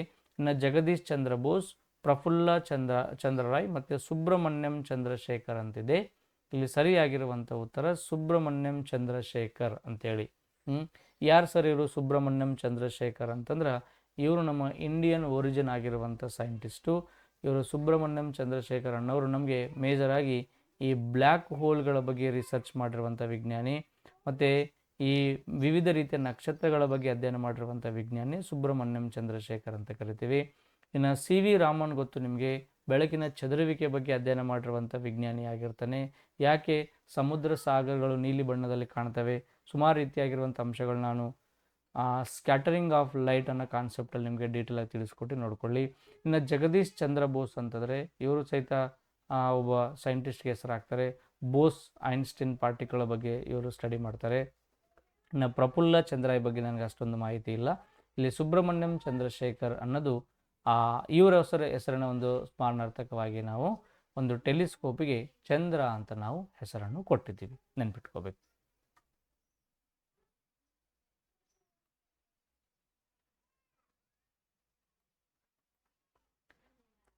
ನೋಡಿ, ದ್ಯುತಿ ಸಂಶ್ಲೇಷಣದ ಫೋಟೋಸಿಂಥಸಿಸ್ ಅಂತ ಒಂದು ವರ್ಡ್ ಕೊಡ್ತೀವಿ ಮೂಲಕ ಆಹಾರ ತಯಾರಿಸುವ ಸಸ್ಯ ಜೀವಕೋಶದ ಪ್ಲಾಂಟ್ ಸೆಲ್ದ ಭಾಗಗಳು ಯಾವ್ಯಾವು ಅಂತ ಕೊಡ್ತಾನೆ. ಸೊ ಗೊತ್ತು ನಿಮಗೆ, ಸಸ್ಯದ ಯಾವ ಭಾಗದಲ್ಲಿ ಅಥವಾ ಸಸ್ಯ ಜೀವಕೋಶದ ಯಾವ ಭಾಗದಲ್ಲಿ ಅಥವಾ ಯಾವ ಕಣ್ಣದಂಗಗಳಲ್ಲಿ ಫೋಟೋಸಿಂಥಸಿಸ್ ದ್ಯುತಿ ಸಂಶ್ಲೇಷಣೆ ಕ್ರಿಯೆ ನಡೆಯುತ್ತದೆ ಅಂತ ಕ್ವಶನ್ ಕೇಳ್ತಾನೆ. ಗೊತ್ತಿರಬೇಕು ನಿಮಗೆ, ಫೋಟೋಸಿಂಥಸಿಸ್ ನಥಿಂಗ್ ಅಂದ್ರೆ ಈ ಸನ್ಲೈಟಿಂದ, ಸೂರ್ಯನ ಬೆಳಕಿನಿಂದ ಸಸ್ಯಗಳಲ್ಲಿ ಕೆಮಿಕಲ್ ಎನರ್ಜಿ ತಯಾರಾಗುವುದನ್ನೇ ದ್ಯುತಿ ಸಂಶ್ಲೇಷಣೆ ಕ್ರಿಯೆ ಅಂತ ಕರಿತೀವಿ. ಸೂರ್ಯನ ಬೆಳಕಿನಿಂದ ರಾಸಾಯನಿಕ ಶಕ್ತಿ ತಯಾರಾಗುವುದನ್ನೇ ನಾವು ದ್ಯುತಿ ಸಂಶ್ಲೇಷಣೆ ಕ್ರಿಯೆ ಅಂತ ಕರಿತೀವಿ. ಇಲ್ಲಿ ಶಕ್ತಿ ಯಾವ ರೂಪದಲ್ಲಿ ತಯಾರಾಗ್ತದ್ರೆ ಗ್ಲೂಕೋಸ್ ರೂಪದಲ್ಲಿ ತಯಾರಾಗ್ತದೆ. ಯಾವ ರೂಪದಲ್ಲಿ? ಗ್ಲೂಕೋಸ್ ರೂಪದಲ್ಲಿ. ಇದು ಸಸ್ಯ ಜೀವಕೋಶದ ಅನೇಕ ಕಣದಂಗಳಿವೆ. ಇಲ್ಲಿ mitochondria, ribosome, lysosome, nucleus, Golgi complex, ಬೇರೆ ಬೇರೆ ರೀತಿಯಾಗಿದ್ದರೂ ಸಹಿತ ಎಲ್ಲಿ ಇಂಥ ಒಂದು ಪ್ರೊಸೆಸ್ ನಡೀತಂತ ಕೇಳ್ತಾನೆ, ಅದೇ ಕ್ಲೋರೋಪ್ಲಾಸ್ಟ್ ಎಂಬ ಅಂಶದಲ್ಲಿ ತಯಾರಾಗ್ತದೆ. ಯಾವುದು? ಹರಿತ್ ಕೋಶ ಅಥವಾ ಪತ್ರ ಹರಿತು ಅಥವಾ ಕ್ಲೋರೋಪ್ಲಾಸ್ಟ್ಗಳು ಅಂತ ಕರಿತೀವಿ. ಈ ಕ್ಲೋರೋಪ್ಲಾಸ್ಟ್ ಎಂಬ ಭಾಗದಲ್ಲೇ ಈ ಒಂದು ಫೋಟೋಸಿಂಥಸಿಸ್ ಪ್ರೊಸೆಸ್ ನಡೀತದೆ. ಏನಾಗ್ತದೆ ಸರ್ ಫೋಟೋಸಿಂಥಸಿಸ್ ಅಲ್ಲಿ ಅಂತಂದರೆ, ವಾತಾವರಣದಲ್ಲಿರುವಂಥ ಕಾರ್ಬನ್ ಡೈಆಕ್ಸೈಡು ಮತ್ತು ಸಸ್ಯದ ಬೇರಿನಲ್ಲಿರುವಂಥ ನೀರು, ಇವೆರಡು ಕೂಡ್ತವೆ. ಎಲ್ಲಿ ಕೂಡ್ತವೆ ಅಂದ್ರೆ ಈ ಕ್ಲೋರೋಪ್ಲಾಸ್ಟ್ ಎಂಬ ಅಂಶದಲ್ಲಿ ಕೂಡ್ತವೆ. ಯಾವ ಪ್ಲಾಸ್ಟು? ಕ್ಲೋರೋಪ್ಲಾಸ್ಟಲ್ಲಿ ಕೂಡ್ತವೆ. ಇಲ್ಲಿ ಏನು ಬೇಕು ಅಂತಾರೆ? ಸನ್ಲೈಟ್ ಬೇಕು, ಸೂರ್ಯನ ಬೆಳಕು ಬೇಕು. ಅವಾಗ ಇವೆರಡು ಕೂಡಿ ನಮಗೆ ಇಲ್ಲಿ ಗ್ಲೂಕೋಸ್ C6H12O6 ಗ್ಲೂಕೋಸು ಮತ್ತು ನಾವು ಉಸಿರಾಡಲು ಬೇಕಾಗಿರುವಂಥ ಆಮ್ಲಜನಕ ರಿಲೀಸ್ ಆಗ್ತದೆ. ಬಟ್ ನಾವು ನೋಡಿಕೊಂಡ್ರೆ ಈ ರಿಯಾಕ್ಷನ್ ಅದು ಬ್ಯಾಲೆನ್ಸ್ ಆಗಿಲ್ಲ. ಇಲ್ಲಿ ಕಾರ್ಬನ್ ಒಂದೇ ಅಂತ ಬರ್ದೀನಿ, ಇಲ್ಲಿ ಕಾರ್ಬನ್ 6 ಅಂತ ಬರ್ದೀನಿ. ಹಂಗಾಗಿ 6 times of carbon dioxide, 6 times of water ಎರಡು ಕೂಡಿದಾಗ ನಮಗೆ ಎಲ್ಲಿ ಕೂಡ್ತವೆ ಅಂತ ಕೇಳ್ತಾನೆ. ತಯಾರಾಗುವಂಥ ಭಾಗ ಯಾವುದು? ಯಾವ ಭಾಗದಲ್ಲಿ ಅಂತಾರೆ? ಸಸ್ಯದ ಕ್ಲೋರೋಪ್ಲಾಸ್ಟ್ ಎಂಬ ಭಾಗದಲ್ಲಿ ತಯಾರಾಗ್ತದೆ. ಅಲ್ಲಿ ಯಾವ ಲೈಟ್ ಬೇಕು ನಮಗೆ? ಸನ್ಲೈಟ್ ಬೇಕು. ಇವೆರಡು ಕೂಡಿದಾಗ ಕಾರ್ಬನ್ ಡೈಆಕ್ಸೈಡ್ ಮತ್ತು 6 ಟೈಮ್ಸ್ ಆಫ್ O2 ನಮಗೆ ರಿಲೀಸ್ ಆಗ್ತದೆ. ಇದೇ ನಾವು ಉಸಿರಾಟವನ್ನು ಮಾಡ್ತೀವಿ. ಸಸ್ಯಗಳಿಂದ ನಮಗೆ ಆಮ್ಲಜನಕ ರಿಲೀಸ್ ಆಗ್ತದೆ. ಇಲ್ಲಿ ಮೈಟೋಕಾಂಡ್ರಿಯಾ ಅಂತ ಆಪ್ಷನ್ ಇದೆ. ಮೈಟೋಕಾಂಡ್ರಿಯಾದಲ್ಲಿ ಏನು ನಮಗೆ ಶಕ್ತಿ ತಯಾರಾಗ್ತದೆ. ಪವರ್ ಹೌಸ್ ಅಂತ ಕರಿತೀವಿ. ಜೀವಕೋಶದ ಅಡುಗೆ ಮನೆ ಅಂತ ಕರಿತೀವಿ. ಇಲ್ಲಿ ನಮಗೆ ಎನರ್ಜಿ ATP ರೂಪದಲ್ಲಿ ನಮಗೆ ಎನರ್ಜಿ ತಯಾರಾಗ್ತದೆ. ಬಟ್ ಗ್ಲೂಕೋಸ್ ರೂಪದಲ್ಲಿ ನಮಗೆ ಇಲ್ಲಿ ಶಕ್ತಿ ತಯಾರಾಗ್ತದೆ. ಯಾವುದು? ಫೋಟೋಸಿಂಥಸಿಸ್ ನಡೀತದೆ. ಇನ್ನು ರೈಬೋಸೋಮ್ಸ್ ಅಂತಿದೆ. ಯಾವುದು? ರೈಬೋಸೋಮ್ಸ್ ಅಂತಿದೆ. ಇಲ್ಲಿ ಜೀವಕೋಶದ ಅತಿ ಚಿಕ್ಕ ಕಣದಂಗ ನಮಗೆ ರೈಬೋಸೋಮ್ ಅಂತ ಕರಿತೀವಿ. ಇದು ಪ್ರೋಟೀನನ್ನು ಪ್ರೊಡಕ್ಷನ್ ಮಾಡಿಕೊಡುವಂಥ ಒಂದು ಜೀವಕೋಶದ ಕಣದಂಗ. ಸೊ ಹಂಗಾಗಿ ಇಲ್ಲಿ ಸರಿಯಾಗಿರುವಂಥ ಉತ್ತರ ಯಾವುದು ಅಂದ್ರೆ ಕ್ಲೋರೋಪ್ಲಾಸ್ಟ್. ಇನ್ನು ವಿಶೇಷವಾಗಿ ನಿಮಗೆ SB ಸೈನ್ಸ್ ಅಡ್ಡ ತರಗತಿಗಳಲ್ಲಿ ನಿಮಗೆ ಫೋಟೋಸಿಂಥಸಿಸ್ ಅನ್ನೋ ಕಾನ್ಸೆಪ್ಟ್ ಬಗ್ಗೆ ಸರಿಯಾಗಿ 1 ಗಂಟೆ ಪಾಠ ಮಾಡಿದ್ದೀನಿ. ಆ 1 ಅವರ್ ನಿಮಗೆ ಫೋಟೋಸಿಂಥಸಿಸ್ ಮೀನಿಂಗ್ ಏನು, ಯಾರು ಕಂಡುಹಿಡಿದಾರೆ, ಫೋಟೋಸಿಂಥಸಿಸ್ ಉಂಟಾಗಬೇಕಾದ್ರೆ ಕಂಡೀಷನ್ಸ್ ಏನೇನದಾವೆ, ಎಂಥ ಸಂದರ್ಭಗಳು ದ್ಯುತಿ ಸಂಶ್ಲೇಷಣೆ ಕ್ರಿಯೆ ಜಾಸ್ತಿ ಆಗ್ತದೆ, ಸೂರ್ಯನ ಯಾವ ಬಣ್ಣದಿಂದ ಫೋಟೋಸಿಂಥಸಿಸ್ ಹೆಚ್ಚಾಗಿ ನಡೀತದೆ, ಸುಮಾರು ರೀತಿಯಾಗಿರುವಂಥ ಅಂಶಗಳ ಬಗ್ಗೆ ನಾನು ಕೂಲಂಕುಷವಾಗಿ 1 ಗಂಟೆ ನಿಮಗೆ ಪಾಠ ಮಾಡಿದ್ದೀನಿ. ನೀವು ಆ್ಯಪಲ್ಲಿ ನೋಡಿಕೊಂಡು ಆ ತರಗತಿಗಳನ್ನು ಸಹಿತ ನೀವು ವೀಕ್ಷಣೆ ಮಾಡ್ಬೋದು. ಸೊ ಸರಿಯಾಗಿರುವಂಥ ಉತ್ತರ ಕ್ಲೋರೋಪ್ಲಾಸ್ಟ್.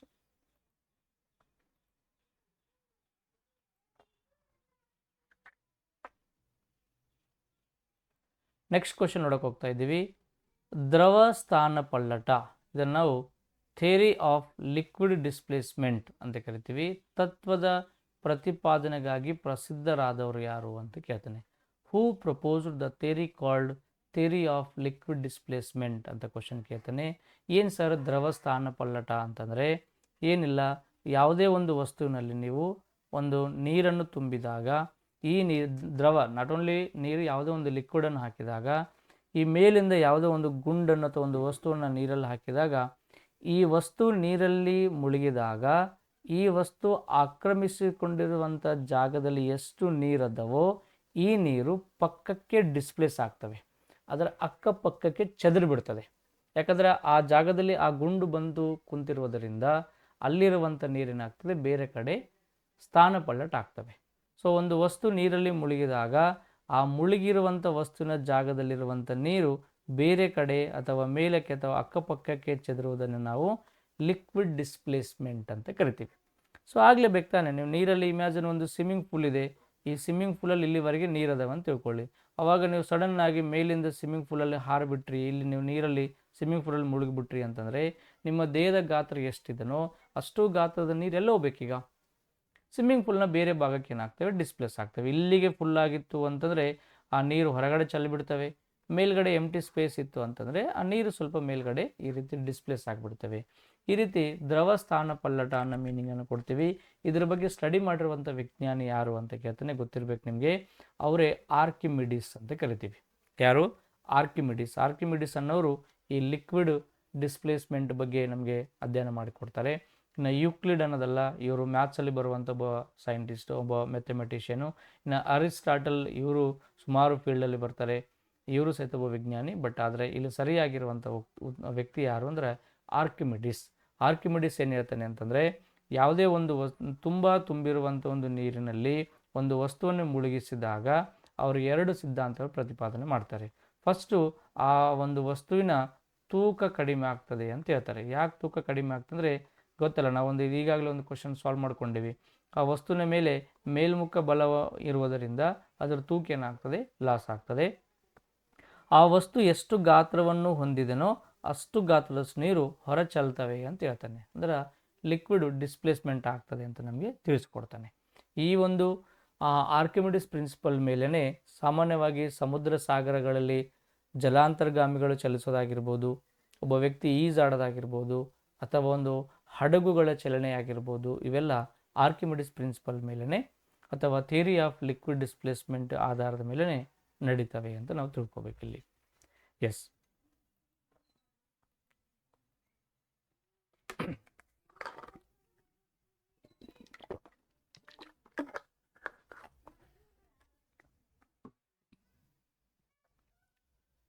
ಇನ್ನೊಂದು ಕ್ವಶನ್ ನೋಡೋಕೆ ಹೋಗ್ತಾ ಇದ್ದೀವಿ. ಆಮ್ಲಜನಕದ ಸಂಶೋಧಕರಲ್ಲಿ ಇವರು ಒಬ್ಬರು ಅಂತಿದೆ. ಆಮ್ಲಜನಕ ಯಾರು? ಈ ಆಕ್ಸಿಜನನ್ನು ಮೊದಲು ಇಂಟ್ರೊಡ್ಯೂಸ್ ಮಾಡ್ತಾರೆ, ನಮಗೆ ಇನ್ವೆಂಟ್ ಮಾಡ್ತಾರಲ್ಲ, ಅಲ್ಲಿ ಸುಮಾರು ವಿಜ್ಞಾನಿಗಳು ಬರ್ತಾರೆ. ಇವರಲ್ಲಿ ಒಬ್ಬರು ಯಾರು ಅಂತ ಕೇಳ್ತಾನೆ. ಅವರೇ ಜೋಸೆಫ್ ಪ್ರಿಸ್ಲೆ ಅಂತ ಕರಿತೀವಿ. ಯಾರು? ಜೋಸೆಫ್ ಪ್ರಿಸ್ಲೆ. ಇಲ್ಲಿ ಯಾರೂ ಅಲ್ಲ ಅಂತ ಆಪ್ಷನ್ ಇದೆ. ಜಾನ್ ಡಾಲ್ಟನ್ ಮತ್ತು ನ್ಯೂಟನ್. ಗೊತ್ತು ನಿಮಗೆ, ಜಾನ್ ಡಾಲ್ಟನ್ ಮತ್ತು ನ್ಯೂಟನ್ ಇವರು ಪ್ಯೂರ್ಲಿ ಫಿಸಿಕ್ಸ್ಗೆ ಸಂಬಂಧಪಟ್ಟ ವಿಜ್ಞಾನಿಗಳು. ಜಾನ್ ಡಾಲ್ಟನ್ ಅನ್ನೋದು ಡಾಲ್ಟನ್ ಥಿಯರಿ ಆಫ್ ಅಟೋಮಿಕ್ ಅಂತ ಒಂದು ಥಿಯರಿ ಕೊಡ್ತಾನೆ. ಡಾಲ್ಟನ್ನ ಪರಮಾಣು ಸಿದ್ಧಾಂತ ಒಂದು ಸಿದ್ಧಾಂತ ಇದೆ. ಇವರು ಈ ಸಾಮಾನ್ಯವಾಗಿ ಒಂದು ಪರಮಾಣು ಅಂತ ಬಂದಾಗ ಇದರಲ್ಲಿರುವಂಥ ಅಟಮ್ಗಳು ಯಾವ ರೀತಿ ರಚನೆ ಆಗ್ತವೆ, ಎಷ್ಟು ಅಟಮ್ಗಳಿದ್ದಾವೆ, ಬೇರೆ ಬೇರೆ ರೀತಿಯಾಗಿರುವಂಥ ಒಂದು ಸಿದ್ಧಾಂತ ಬಗ್ಗೆ, ಪರಮಾಣು ಬಗ್ಗೆ ಅವರು ಆ ಒಂದು ಸಿದ್ಧಾಂತವನ್ನು ಪ್ರತಿಪಾದನೆ ಮಾಡಿಕೊಡ್ತಾರೆ. ಇನ್ನು ನ್ಯೂಟನ್ ಅಂತೂ ಸುಮಾರು ಫೀಲ್ಡಲ್ಲಿ ಬರ್ತಾನೆ. ನ್ಯೂಟನ್ನ 3 ಚಲನ ನಿಯಮಗಳ ಬಗ್ಗೆ ನೋಡ್ತೀವಿ. ಮತ್ತು ಇಡೀ ಭೂಮಿಯ ಮೇಲಿರೋ ಇಡೀ ಜಗತ್ತಿಗೆ ಗ್ರಾವಿಟಿ ಬಗ್ಗೆ ಪರಿಚಯ ಮಾಡಿಕೊಡ್ತಾನೆ. ಮತ್ತು ಸಾಮಾನ್ಯವಾಗಿ ಬೆಳಕು 7 ಬಣ್ಣಗಳಿಂದ ಕೂಡಿದೆ ಅಂತ ನಮಗೆ ನ್ಯೂಟನ್ ತಿಳಿಸ್ಕೊಡ್ತಾನೆ. ನ್ಯೂಟನ್ನ ಫೀಲ್ಡ್ ತುಂಬ ಅದಾವೆ. ಇನ್ನೂ ಜಾಸ್ತಿ ದಿನ ಬದುಕಿದ್ರೆ ಇನ್ನು ಬೇರೆ ಬೇರೆ ಸಂಶೋಧನೆ ಜಾಸ್ತಿ ಆಗ್ತಿದ್ದವು. ಇನ್ನು ನಮಗೂ ಕಾಂಪಿಟೇಟಿವ್ ಓದೋಕ್ಕೆ ಸಿಲೆಬಸ್ ಇನ್ನೂ ಜಾಸ್ತಿ ಆಗ್ತಾಯಿತ್ತು. ಬೇಗ ಸತ್ಯ ಒಳ್ಳೇದಾಗ್ಬಿಟ್ಟೈತೆ ಅಂತ ಅನ್ನಿಸ್ತದೆ ನನಗೆ. ಯಾಕಂದರೆ ಕಾಂಪಿಟೇಟಿವ್ ಇನ್ನೂ ಮತ್ತೇನೇನು ಕಂಡು ಹಿಡ್ತಿದ್ದನೋ, ಏನೇನು ಸಿಲೆಬಸ್ ಇಂಟ್ರೊಡ್ಯೂಸ್ ಮಾಡ್ತಾಯಿದ್ದನೋ. ಎಸ್, ಏನು ಸುಮ್ಮನೆ ಜೋಕ್ ಮಾಡಿದೆ. ಇವರು ಒಳ್ಳೆಯ ವಿಜ್ಞಾನಿ. ಅನೇಕ ಫೀಲ್ಡಲ್ಲಿ ಇವರು ಸಂಶೋಧನೆ ಮಾಡಿಕೊಡ್ತಾರೆ. ನ್ಯೂಟನ್ ಎಸ್ಪೆಷಲಿ ಫಿಸಿಕ್ಸ್ ಅಂತ ಬಂದಾಗ one of the interest subject ಅವರಿಗೆ.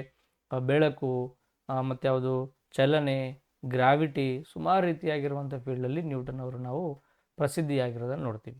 ಸೊ ಆಮ್ಲಜನಕದಲ್ಲಿ ನಮಗೆ ಪ್ರಸಿದ್ಧಿಯಾಗಿರುವಂಥ ವ್ಯಕ್ತಿ ಯಾರು? ಜೋಸೆಫ್ ಪ್ರಿಸ್ಲೆ ಅಂತೇಳಿ. ಆಮ್ಲಜನಕದ ಬಗ್ಗೆ ಸ್ವಲ್ಪ ಕೆಲವೊಂದು ಅಂಶಗಳು ನಿಮಗೆ ಗೊತ್ತಿರಬೇಕು. ಆಮ್ಲಜನಕ ಅನ್ನೋದು ದಹನಾನುಕೂಲಿಯಾಗಿರುವಂಥ ಒಂದು ಅನಿಲ, ಕಂಬಷನ್ ಗುಣವನ್ನು ಹೊಂದಿರುತ್ತದೆ ಮತ್ತು ಉಸಿರಾಟ ಮಾಡಲು ಯೋಗ್ಯವಾಗಿರುವಂಥ ಅನಿಲ ಆಮ್ಲಜನಕ. ದ್ವಿತೀಯ ಸಂಶ್ಲೇಷಣೆ ಕ್ರಿಯೆಯಿಂದ ನಮಗೆ ಆಮ್ಲಜನಕ ಉತ್ಪತ್ತಿ ಆಗ್ತದೆ. ಭೂಮಿ ಮೇಲೆ ಸರಿಸುಮಾರು 21% ನಮಗೆ ಸದ್ಯಕ್ಕೆ O2 ಪ್ರೆಸೆಂಟ್ ಇರ್ತದೆ. ಭೂಮಿ ಮೇಲೆ O2 21 ಇರೋದನ್ನು ನಾವು ಆರಾಮಾಗಿದ್ದೀವಿ. ಆಮ್ಲಜನಕ ಪ್ರಮಾಣ ಹೆಚ್ಚು ಮತ್ತು ಕಡಿಮೆ ಆಗಿರೋ ಸಹಿತ ತುಂಬ ತೊಂದರೆ ನಮಗೆ ಉಂಟಾಗ್ತದೆ. ಎಸ್,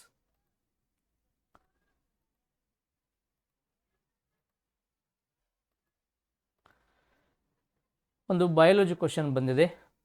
ಬೆದರಿದ ಬೆಕ್ಕು ಓಡಿ ಹೋಗಲು ಅಥವಾ ಹೊಡೆದಾಟಕ್ಕೆ ನಿಲ್ಲಲು ಪ್ರೇರೇಪಿಸುವ ಹಾರ್ಮೋನ್ ಯಾವುದು ಅಂತಿದೆ.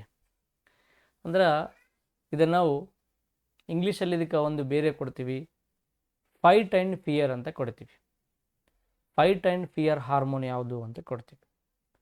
ಅಂದ್ರೆ ಹೆದರಕ್ಕೂ ಅದೇ ಹಾರ್ಮೋನ್ ಕಾರಣ ಆಗ್ತದೆ, ಎದುರು ನಿಂತು ಹೊಡೆದಾಟಕ್ಕೂ ಅದೇ ಹಾರ್ಮೋನ್ ಕಾರಣ ಆಗ್ತದೆ, ಜಗಳ ಆಡೋಕ್ಕೂ ಕಾರಣ, ಹೆದರಿ ಓಡೋಗೋಕ್ಕೂ ಅದೇ ಹಾರ್ಮೋನ್ ಕಾರಣ. ಅದು ಯಾವುದಂತಿದೆ ಅದೇ ಗೊತ್ತಿರಬೇಕು ನಿಮಗೆ. ಸಾಮಾನ್ಯವಾಗಿ ನಮಗೆ ಕಿಡ್ನಿ ಮೇಲ್ಭಾಗದಲ್ಲಿ ಕಂಡು ಬರುವಂಥ ಒಂದು ಗ್ರಂಥಿ ಇದೆ. 2 ಕಿಡ್ನಿಗಳ ಮೇಲೆ 2 ಗ್ರಂಥಿಗಳಿದ್ದಾವೆ. ಈ ಗ್ರಂಥಿಯನ್ನು ನಾವು ಅಡ್ರಿನಲ್ ಗ್ಲ್ಯಾಂಡ್ ಅಂತ ಕರಿತೀವಿ. ಯಾವ ಗ್ಲ್ಯಾಂಡು? Adrenal gland. ಇದಕ್ಕೆ ಸರಿಯಾಗಿರುವಂಥ ಉತ್ತರ ಅಡ್ರಿನಲ್ ಗ್ಲ್ಯಾಂಡು. ಬಟ್ ಆಪ್ಷನ್ ನೋಡಿಕೊಂಡ್ರೆ ನಮಗೆ ಆ ಗ್ಲ್ಯಾಂಡ್ ಹೆಸರಿಲ್ಲ ಇಲ್ಲಿ. ಎಪಿನೆಫ್ರಿನ್, ಇನ್ಸುಲಿನ್, ಈಸ್ಟ್ರೋಜನ್, ಟೆಸ್ಟೋಸ್ಟೆರಾನ್ ಅಂತದವೆ. ಬಟ್ ಗೊತ್ತಿರಬೇಕು, ಅಡ್ರಿನಲ್ ಗ್ರಂಥಿಯನ್ನು ನಾವು ಬಿಡುಗಡೆ ಆಗುವಂಥ ಒಂದು ಹಾರ್ಮೋನ್ ರಿಲೀಸ್ ಆಗ್ತದೆ. ಅದಕ್ಕೆ ನಾವು ಅಡ್ರಿನಲೀನ್ ಎಂಬ ಹಾರ್ಮೋನು ಅಂತ ಕರಿತೀವಿ. ಯಾವ ಹಾರ್ಮೋನ್? ಅಡ್ರಿನಲೀನ್ ಎಂಬ ಹಾರ್ಮೋನ್.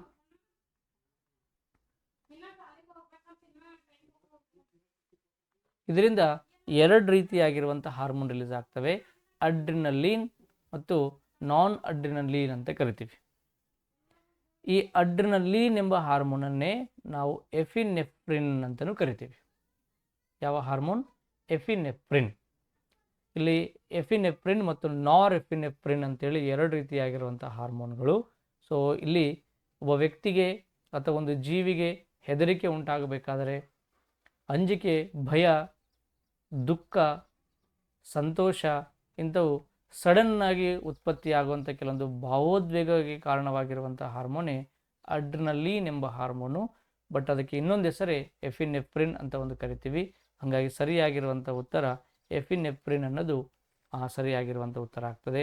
ಸೊ ವ್ಯಕ್ತಿ ಭಾಳ ದುಃಖ, ಭಾಳ ಸಂತೋಷ, ಆಶ್ಚರ್ಯ, ಭಯ ಇಂಥವೆಲ್ಲ ಸಡನ್ನಾಗಿ ಬರುವಂಥ ಮಾನಸಿಕವಾಗಿರುವಂಥ ಕೆಲವೊಂದು ತೊಂದರೆ ಆಗಿರೋದರಿಂದ ಇದನ್ನು ನಾವು ತುರ್ತು ಪರಿಸ್ಥಿತಿ ಹಾರ್ಮೋನು ಅಂತ ಕರಿತೀವಿ. ಎಮರ್ಜೆನ್ಸಿ ಹಾರ್ಮೋನು ಅನ್ನೋ ಪದವನ್ನು ಸಹಿತ ನಾವು ಇದಕ್ಕೆ ಕೊಡ್ತೀವಿ. ಸೊ ಹಂಗಾಗಿ ಎಫಿನೆಫ್ರಿನ್ ಅನ್ನೋದು ಸರಿಯಾಗಿರುವಂಥ ಆನ್ಸರ್. ಮತ್ತು ಇನ್ಸುಲಿನ್ ಬಗ್ಗೆ ಗೊತ್ತು ನಿಮಗೆ. ಇನ್ಸುಲಿನ್ ನಮ್ಮ ಬಾಡಿಯಲ್ಲಿ ಗ್ಲೂಕೋಸನ್ನು ನಿಯಂತ್ರಣ ಮಾಡುವಂಥ ಒಂದು ಹಾರ್ಮೋನ್.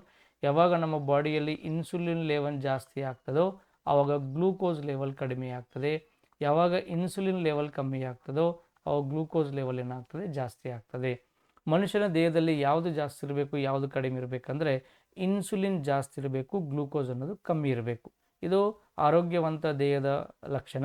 ಬಟ್ ಆದರೆ ಯಾರಿಗೆ ಈ ಡಯಾಬಿಟಿಕ್, ಮಧುಮೇಹ, ಸಕ್ಕರೆ ಕಾಯಿಲೆ, ಶುಗರ್ ಅಂತ ಕರಿತೀವಲ್ಲ, ಅವರಿಗೆ ಇನ್ಸುಲಿನ್ ಕಡಿಮೆಯಾಗಿ ಈ ಗ್ಲೂಕೋಸ್ ಅನ್ನೋ ಲೆವೆಲ್ ಜಾಸ್ತಿ ಆಗ್ತದೆ. ಅದಕ್ಕೆ ನಾವು ಸಕ್ಕರೆ ಕಾಯಿಲೆ ಅಂತ ಕರಿತೀವಿ. ಈ ಇನ್ಸುಲಿನ್ ಎಂಬ ಹಾರ್ಮೋನೇ ನಮ್ಮ ಬಾಡಿಯಲ್ಲಿ ಗ್ಲೂಕೋಸನ್ನು ಕಂಟ್ರೋಲ್ ಮಾಡುವಂಥ ಹಾರ್ಮೋನ್. ಇದು ಮೆದೋಜೀರಕ ಗ್ರಂಥಿಯಿಂದ ಉತ್ಪತ್ತಿ ಆಗ್ತದೆ. ಇನ್ನು ಈಸ್ಟ್ರೋಜನ್, ಟೆಸ್ಟೋಸ್ಟಿರಾನ್ ಇವು ಗೊತ್ತು ನಿಮಗೆ. ಈಸ್ಟ್ರೋಜನ್ ಅನ್ನೋದು ಫೀಮೇಲ್ ಸೆಕ್ಸ್ ಹಾರ್ಮೋನ್. ಇದು ಹೆಣ್ಣು ಮಕ್ಕಳಲ್ಲಿ ಕಂಡುಬರುವಂಥ ಒಂದು ಹಾರ್ಮೋನ್. ನಮ್ಮ ಕಡೆ ಟೆಸ್ಟೋಸ್ಟಿರಾನ್ ಮತ್ತು ಆಂಡ್ರೋಜನ್ ನಮ್ಮ ಹಾರ್ಮೋನ್ಗಳು ಗಂಡು ಮಕ್ಕಳಲ್ಲಿದ್ದರೆ, ಈಸ್ಟ್ರೋಜನ್ ಮತ್ತು ಪ್ರೊಜೆಸ್ಟಿರಾನ್ ಎಂಬ ಹಾರ್ಮೋನ್ಗಳು ಫಿಮೇಲ್ಗೆ ಸಂಬಂಧಪಟ್ಟ ಹಾರ್ಮೋನ್ಗಳು. ಈ ಈಸ್ಟ್ರೋಜನ್ ಎಂಬ ಹಾರ್ಮೋನೇ ಹೆಣ್ಣು ಮಕ್ಕಳಲ್ಲಿ ಸೆಕೆಂಡರಿ ಸೆಕ್ಷುವಲ್ ಕ್ಯಾರೆಕ್ಟರಿಸ್ಟಿಕ್ ಬರೋಕ್ಕೆ ಕಾರಣ ಆಗ್ತದೆ. ಹೆಣ್ಣು ಮಕ್ಕಳಲ್ಲಿ ಧ್ವನಿ ಸಾಫ್ಟ್ ಆಗೋದು, ಚರ್ಮ ಸಾಫ್ಟ್ ಆಗೋದು, ಸ್ತನಗಳ ಬೆಳವಣಿಗೆ, ಪ್ಯೂಬರ್ಟಿ ಅಂದರೆ ಅವರು ಏನು ಮಂತ್ಲಿ ಸೈಕಲ್ಸ್ ಎಲ್ಲ ಆಗಬೇಕಾದ್ರೆ ಕಾರಣವಾಗಿರುವಂಥ ಹಾರ್ಮೋನೇ ಈಸ್ಟ್ರೋಜನ್ ಅಂತ ನೋಡ್ತೀವಿ. ಇನ್ನು ಟೆಸ್ಟೋಸ್ಟಿರಾನ್ ಸಾಮಾನ್ಯವಾಗಿ ಗಂಡು ಮಕ್ಕಳಲ್ಲಿ ಇರುವಂಥ ಒಂದು ಹಾರ್ಮೋನ್. ಇದು ಗಂಡಸಿನ ದ್ವಿತೀಯ ಲೈಂಗಿಕ ಲಕ್ಷಣಕ್ಕೆ ಕಾರಣವಾಗಿರುವಂಥ ಪ್ರಮುಖ ಲಕ್ಷಣಗಳಾಗಿರುವಂಥ ಗಡ್ಡೆ ಮೀಸೆ ಬರೋದಾಗಿರ್ಬೋದು, ಅಥವಾ ಏನು ಧ್ವನಿ ಹೊರಟಾಗೋದು, ಚರ್ಮ ಹೊರಟಾಗೋದು, ದೇಹದ ಒಂದು ದೈತ್ಯಾಕಾರಕ್ಕೆ ಕಾರಣವಾಗಿರುವಂಥ ಹಾರ್ಮೋನೇ ಟೆಸ್ಟೋಸ್ಟಿರಾನ್ ಅಂತ ಕರಿತೀವಿ. ಸೊ ಇವೆಲ್ಲ ಮನುಷ್ಯನ ದೇಹದಲ್ಲಿರುವಂಥ ಪ್ರಮುಖ ಹಾರ್ಮೋನ್ಗಳ ಬಗ್ಗೆ ನಾವು ನೋಡ್ತೀವಿ. ಇದ್ರ ಬಗ್ಗೆ ಸಹಿತ SB ಸೈನ್ಸ್ ಅಡ್ಡ ತರಗತಿಗಳಲ್ಲಿ ನಿಮಗೆ ಭಾಳ ಕೂಲಂಕುಷವಾಗಿ ಹಾರ್ಮೋನ್ಗಳ ಬಗ್ಗೆ ತುಂಬ ಡೀಟೇಲ್ ಆಗಿ ಚರ್ಚೆ ಮಾಡಿದ್ದೀನಿ. ನೀವು ಒಂದ್ಸಲ ನೋಡ್ಕೊಳ್ಳಿ. ಇನ್ನು ಸಸ್ತನಿಗಳಲ್ಲಿ ಅಥವಾ ಮ್ಯಾಮ್ಮೆಲ್ಸ್ ಅಂತ ಕರಿತೀವಿ, ಗಂಡಿನ ಕ್ರೋಮೋಸೋಮ್ ಅಥವಾ ವರ್ಣತಂತುಗಳನ್ನು ಹೀಗೆ ತೋರಿಸುವವರು ಅಂತಿದೆ. ಗೊತ್ತು ನಿಮಗೆ. ಸಸ್ತನಿಗಳು ಅಂತ ಬಂದಾಗ ಸ್ತನಗಳ ಮುಖಾಂತರ ಹಾಲನ್ನು ಕುಡಿಸಿ ತನ್ನ ಮರಿಗಳನ್ನು ಬೆಳೆಸುವಂಥ ಜೀವಿಗಳನ್ನು ಸಸ್ತನಿಗಳು, ಮ್ಯಾಮ್ಮೆಲ್ಗಳು ಅಂತ ಕರಿತೀವಿ. ಮನುಷ್ಯ ಒಂದು ಸಸ್ತನಿಯಾಗಿದೆ. ಮನುಷ್ಯ ಅಂತ ಬಂದಾಗ ಮೇಲ್ ಮತ್ತು ಫಿಮೇಲಲ್ಲಿ ಇರುವಂಥ ಕ್ರೋಮೋಸೋಮ್ಗಳನ್ನು ನಾವು ಯಾವ ರೀತಿ ಇಂಡಿಕೇಟ್ ಮಾಡ್ತೀವಿ? ಮೇಲಲ್ಲಿ X ಮತ್ತು Y ಕ್ರೋಮೋಸೋಮ್ಗಳಿದ್ದರೆ ಫಿಮೇಲಲ್ಲಿ ಯಾವಾಗಲೂ X ಮತ್ತು X ಕ್ರೋಮೋಸೋಮ್ ಇರೋದನ್ನು ನಾವು ನೋಡ್ತೀವಿ. ಇಲ್ಲಿ ಗಂಡಿನ ಅಂತ ಕೇಳ್ತಾನೆ, ಅಂದರೆ ಮೇಲ್ನ ಕ್ರೋಮೋಸೋಮ್ಗಳನ್ನ ಹೆಂಗೆ ಡಿವೈಡ್ ಮಾಡ್ತೀರಿ, ಹೆಂಗೆ ಡಿಸೈಡ್ ಮಾಡ್ತೀರಿ ಅಂತ ಕೇಳ್ತಾನೆ. Y ಇರುತ್ತಾ ಅಥವಾ XX ಇರುತ್ತಾ ಅಥವಾ XY ಇರುತ್ತಾ ಅಥವಾ ಮೇಲಿನ ಯಾವುದು ಅಲ್ಲ ಅಂತ ಕೇಳ್ತಾ ಇದ್ದಾನೆ. ಗಂಡು ಅಂತ ಬಂದಾಗ XY ಅನ್ನೋದು ಸರಿಯಾಗಿರುವಂಥ ಉತ್ತರ. ಆಪ್ಷನ್ B ಅನ್ನೋದು ಸರಿಯಾಗಿದೆ. ಇಲ್ಲಿ ಹೆಣ್ಣಿನ ಅಂತ ಏನಾದರೂ ಕ್ವಶನ್ ಕೇಳಿದಾಗ ನಮಗೆ ಸರಿಯಾಗಿರುವಂಥ ಉತ್ತರ XX ಆಗ್ತಾ ಇತ್ತು. ನೋಡಿ, ಒಂದು ಹೆಣ್ಣು ಮತ್ತು ಗಂಡಿನ ಒಂದು ಲೈಂಗಿಕ ಸಂಪರ್ಕದಿಂದ ಒಂದು ಮಗು ಜನನ ಆಗುವಂಥ ಸಂದರ್ಭದಲ್ಲಿ ಆ ಹುಟ್ಟುವಂಥ ಮಗು ಹೆಣ್ಣು ಅಥವಾ ಗಂಡು ಅಂತ 100ಕ್ಕೆ 100%, 100ಕ್ಕೂ 99 ಅಲ್ಲ, 100ಕ್ಕೂ 100% ಡಿಸೈಡ್ ಮಾಡುವಂಥ ಒಂದು ಕ್ರೋಮೋಸೋಮೇ Y ಕ್ರೋಮೋಸೋಮ್. ಆ Y ಕ್ರೋಮೋಸೋಮೇ ಹೆಣ್ಣಾಗಬೇಕಾ ಗಂಡಾಗಬೇಕಾ ಅಂತ ಡಿಸೈಡ್ ಆಗ್ತದೆ. ಯಾಕಂದರೆ X ಮತ್ತು X ಸೇರಿಕೊಂಡಾಗ ಗಂಡಿನ X ಕ್ರೋಮೋಸೋಮ್, ಹೆಣ್ಣಿನ X ಕ್ರೋಮೋಸೋಮ್ ಸೇರಿಕೊಂಡಾಗ XX ಆಗಿಬಿಟ್ಟು ಇದು ಹೆಣ್ಣಾಗ್ಬಿಡ್ತದೆ. ಅದೇ ಗಂಡಿನ Y ಕ್ರೋಮೋಸೋಮ್, ಹೆಣ್ಣಿನ X ಕ್ರೋಮೋಸೋಮ್ ಸೇರಿದಾಗ ದಟ್ ಈಸ್ X ಮತ್ತು Y ಸೇರಿಕೊಂಡಾಗ ಇದು ಮೇಲ್ ಆಗಿಬಿಡ್ತದೆ. ಅಂದರೆ ಇಲ್ಲಿ ಮೇಲ್ ಮತ್ತು ಫಿಮೇಲ್ ಡಿಸೈಡ್ ಮಾಡುವಂಥ ಕ್ರೋಮೋಸೋಮ್ ಯಾವುದು? Only Y chromosome. ಅರ್ಥ ಆಗುತ್ತಲ್ಲ? ಸೊ ಹಂಗಾಗಿ ಭಾಳ ಜನರಿಗೆ ಬಯೋಲಾಜಿಕಲ್ ಕಾನ್ಸೆಪ್ಟ್ಗಳು ಗೊತ್ತಿರಲ್ಲ. ಇವೆಲ್ಲ ಕಾನ್ಸೆಪ್ಟ್ಗಳ ಬಗ್ಗೆ ನಮಗೆ ತರಗತಿಗಳಲ್ಲಿ ಭಾಳ ಡೀಟೇಲ್ ಆಗಿ ಕೂಲಂಕುಷವಾಗಿ ಚರ್ಚೆ ಮಾಡಿದ್ದೀನಿ. ಅದರ ಸದುಪಯೋಗ ನೀವು ಪಡಿಸ್ಕೊಳ್ಳಿ. ಈ ರೀತಿ ಸರಿಯಾಗಿರುವಂಥ ಉತ್ತರ ಎಕ್ಸ್ ವೈ ಅಂತ ನೋಡ್ತೀವಿ. ಎಸ್, ಇಷ್ಟು ಕ್ವಶನ್ಗಳನ್ನು ನಾವು 2002 PSI ಎಕ್ಸಾಮ್ದಲ್ಲಿ ಕೇಳಿರೋದನ್ನು ನಾವು ಡಿಸ್ಕಷನ್ ಮಾಡ್ಕೊಂಡಿವಿ. ಸುಮಾರು 1 ಗಂಟೆಗಳ ಕಾಲ ನಿಮಗೆ ಚರ್ಚೆ ಮಾಡಿದ್ದೀನಿ. ಸೊ ಈ ರೀತಿ ನಾನು 360 ಡಿಗ್ರಿಯಲ್ಲಿ ಕ್ವಶನ್ ಪೇಪರನ್ನು ಅನಲೈಸ್ ಮಾಡುವಂಥ ಪ್ರಯತ್ನವನ್ನು ಮಾಡ್ತಾ ಇದ್ದೀನಿ. ಕೇವಲ ಸರಿ ಉತ್ತರ ಯಾವುದು ಅಂತ ಟಿಕ್ ಮಾಡಿಕೊಂಡು ಹೋಗೋದರಲ್ಲಿ ಯಾವುದೇ ಉಪಯೋಗ ಇಲ್ಲ. ಆ ಕೊಟ್ಟಿರುವಂಥ ಸರಿ ಉತ್ತರ ಜೊತೆಗೆ ರಾಂಗ್ ಆಪ್ಷನ್ ಸಹಿತ ಏನದಾವೆ ಅದ್ರ ಬಗ್ಗೆ ಸಹಿತ ಸ್ವಲ್ಪ ಬೇಸಿಕ್ ಇನ್ಫಾರ್ಮೇಷನ್ ಕೊಡ್ತಾ ಈ ಟೋಟಲ್ 2000ಲಿಂದ 2025ವರೆಗೆ ಇರುವಂಥ ಸೀರೀಸನ್ನು ನಾನು ಮುಗಿಸುವಂಥ ಪ್ರಯತ್ನ ಮಾಡ್ತಾ ಇದ್ದೀನಿ. ಇದು 2ನೇ ವಿಡಿಯೋ, ಒಳ್ಳೆ ಕಂಟೆಂಟ್ ಇರುವಂಥ ವಿಡಿಯೋ. ಯಾವುದೇ ಒಂದು ಕಾಂಪಿಟೇಟಿವ್ ಎಕ್ಸಾಮ್ಗೆ ಸೈನ್ಸ್ ಅನ್ನೋದು ತನ್ನದೇ ಆಗಿರುವಂಥ ಮಹತ್ವ ಇದೆ. ನಮ್ಮ ಆ ರೂರಲ್ ಏರಿಯಾದಿಂದ ಬಂದಿರುವಂಥವ್ರಿಗೆ ಅಥವಾ ಈ ಕನ್ನಡ ಮಾಧ್ಯಮದಿಂದ ಬಂದಿರುವಂಥ ವ್ಯಕ್ತಿಗಳಿಗೆ ಸೈನ್ಸ್ ಸ್ವಲ್ಪ ಕಷ್ಟ ಆಗ್ತದೆ. ಅದನ್ನು ಈಸಿ ಮಾಡಿಕೊಡುವಂಥ ಪ್ರಯತ್ನದಲ್ಲಿ ನಾನು ಈ ಒಂದು SB ಸೈನ್ಸ್ ಅಡ್ಡ ಅನ್ನೋ ತರಗತಿಗಳನ್ನು ಶುರು ಮಾಡಿದ್ದು. ಸೊ ಯೂಟ್ಯೂಬ್ ಕ್ಲಾಸಸ್ ಸಹಿತ ನೀವು ನೋಡ್ಕೋಬೋದು. ಮತ್ತು ಯಾರಿಗೆ ಕ್ಲಾಸಸ್ ಬೇಕೋ ಅವರು ಸಹಿತ ನೀವು ಈ ಆ್ಯಪ್ ಮುಖಾಂತರ ಸಹಿತ ನೀವು ಕಲಿಯುವಂಥ ಅವಕಾಶವನ್ನು ಮಾಡಿಕೊಟ್ಟಿದ್ದೀವಿ. ಅದರ ಮುಖಾಂತರ ಸಹಿತ ನೀವು ಕಲಿಬಹುದು. ಸೊ ಇಲ್ಲಿವರೆಗೆ SB ಸೈನ್ಸ್ ಅಡ್ಡ ತರಗತಿಗಳಿಗೆ ಭೇಟಿ ನೀಡಿ ನಮ್ಮ ತರಗತಿಯನ್ನು ವೀಕ್ಷಣೆ ಮಾಡಿದಿರಿ. ನೀವು ಇದರ ಉಪಯೋಗ ತೊಗೊಂಡಿದ್ದೀರಿ ಮತ್ತು ನಿಮ್ಮ ಸ್ನೇಹಿತರೊಂದಿಗೆ ನಮ್ಮ ತರಗತಿಗಳನ್ನು ಹಂಚಿಕೊಳ್ಳ್ರಿ, ಅವರಿಗೆ ಸಹಿತ ಅನುಕೂಲ ಆಗ್ತದೆ. So thank you for watching. ಮುಂದಿನ ಒಂದು ವಿಡಿಯೋದಲ್ಲಿ ಇದೇ 2002ರಲ್ಲಿ ಇನ್ನೊಂದು PSI ಎಕ್ಸಾಮ್ ಆಗಿದೆ, ಅದೇ KSRP ಎಕ್ಸಾಮ್ ಆಗಿದೆ. ಆ ಡಿಪಾರ್ಟ್ಮೆಂಟಿಂದ ನಡೆದಿರುವಂಥ ಒಂದು PSI ಇದೆ. ಅದರ ನಂತರ 2002ಅಲ್ಲಿ ಆಗಿರುವಂಥ ESI ಎಕ್ಸೈಸ್ ಸಬ್ ಇನ್ಸ್ಪೆಕ್ಟರ್ ಸಹಿತ ನಾನು ಪೇಪರನ್ನು ಸಾಲ್ವ್ ಮಾಡೋಕ್ಕೆ ಹೋಗ್ತಾ ಇದ್ದೀನಿ. ಒಟ್ಟಾರೆಯಾಗಿ ಒಂದು 35ರಿಂದ 40 ಪೇಪರ್ಗಳನ್ನು ನಾನು ಸಾಲ್ವ್ ಮಾಡುವಂಥ ಪ್ರಯತ್ನದಲ್ಲಿ ಇದ್ದೀನಿ. ಒಂದೊಂದಾಗಿ ಟೈಮ್ ನೋಡ್ಕೊಂಡು ನಿಮಗೆ ಸಾಲ್ವ್ ಮಾಡ್ತೀನಿ. So thank you for watching. ಹಿಂಗೆ ನೋಡ್ತಾ ಇರ್ರಿ ಮತ್ತು ನಿಮ್ಮ ಸ್ನೇಹಿತರೊಂದಿಗೆ ತರಗತಿಗಳನ್ನು ಶೇರ್ ಮಾಡ್ತಾ ಇರ್ರಿ. Thank you.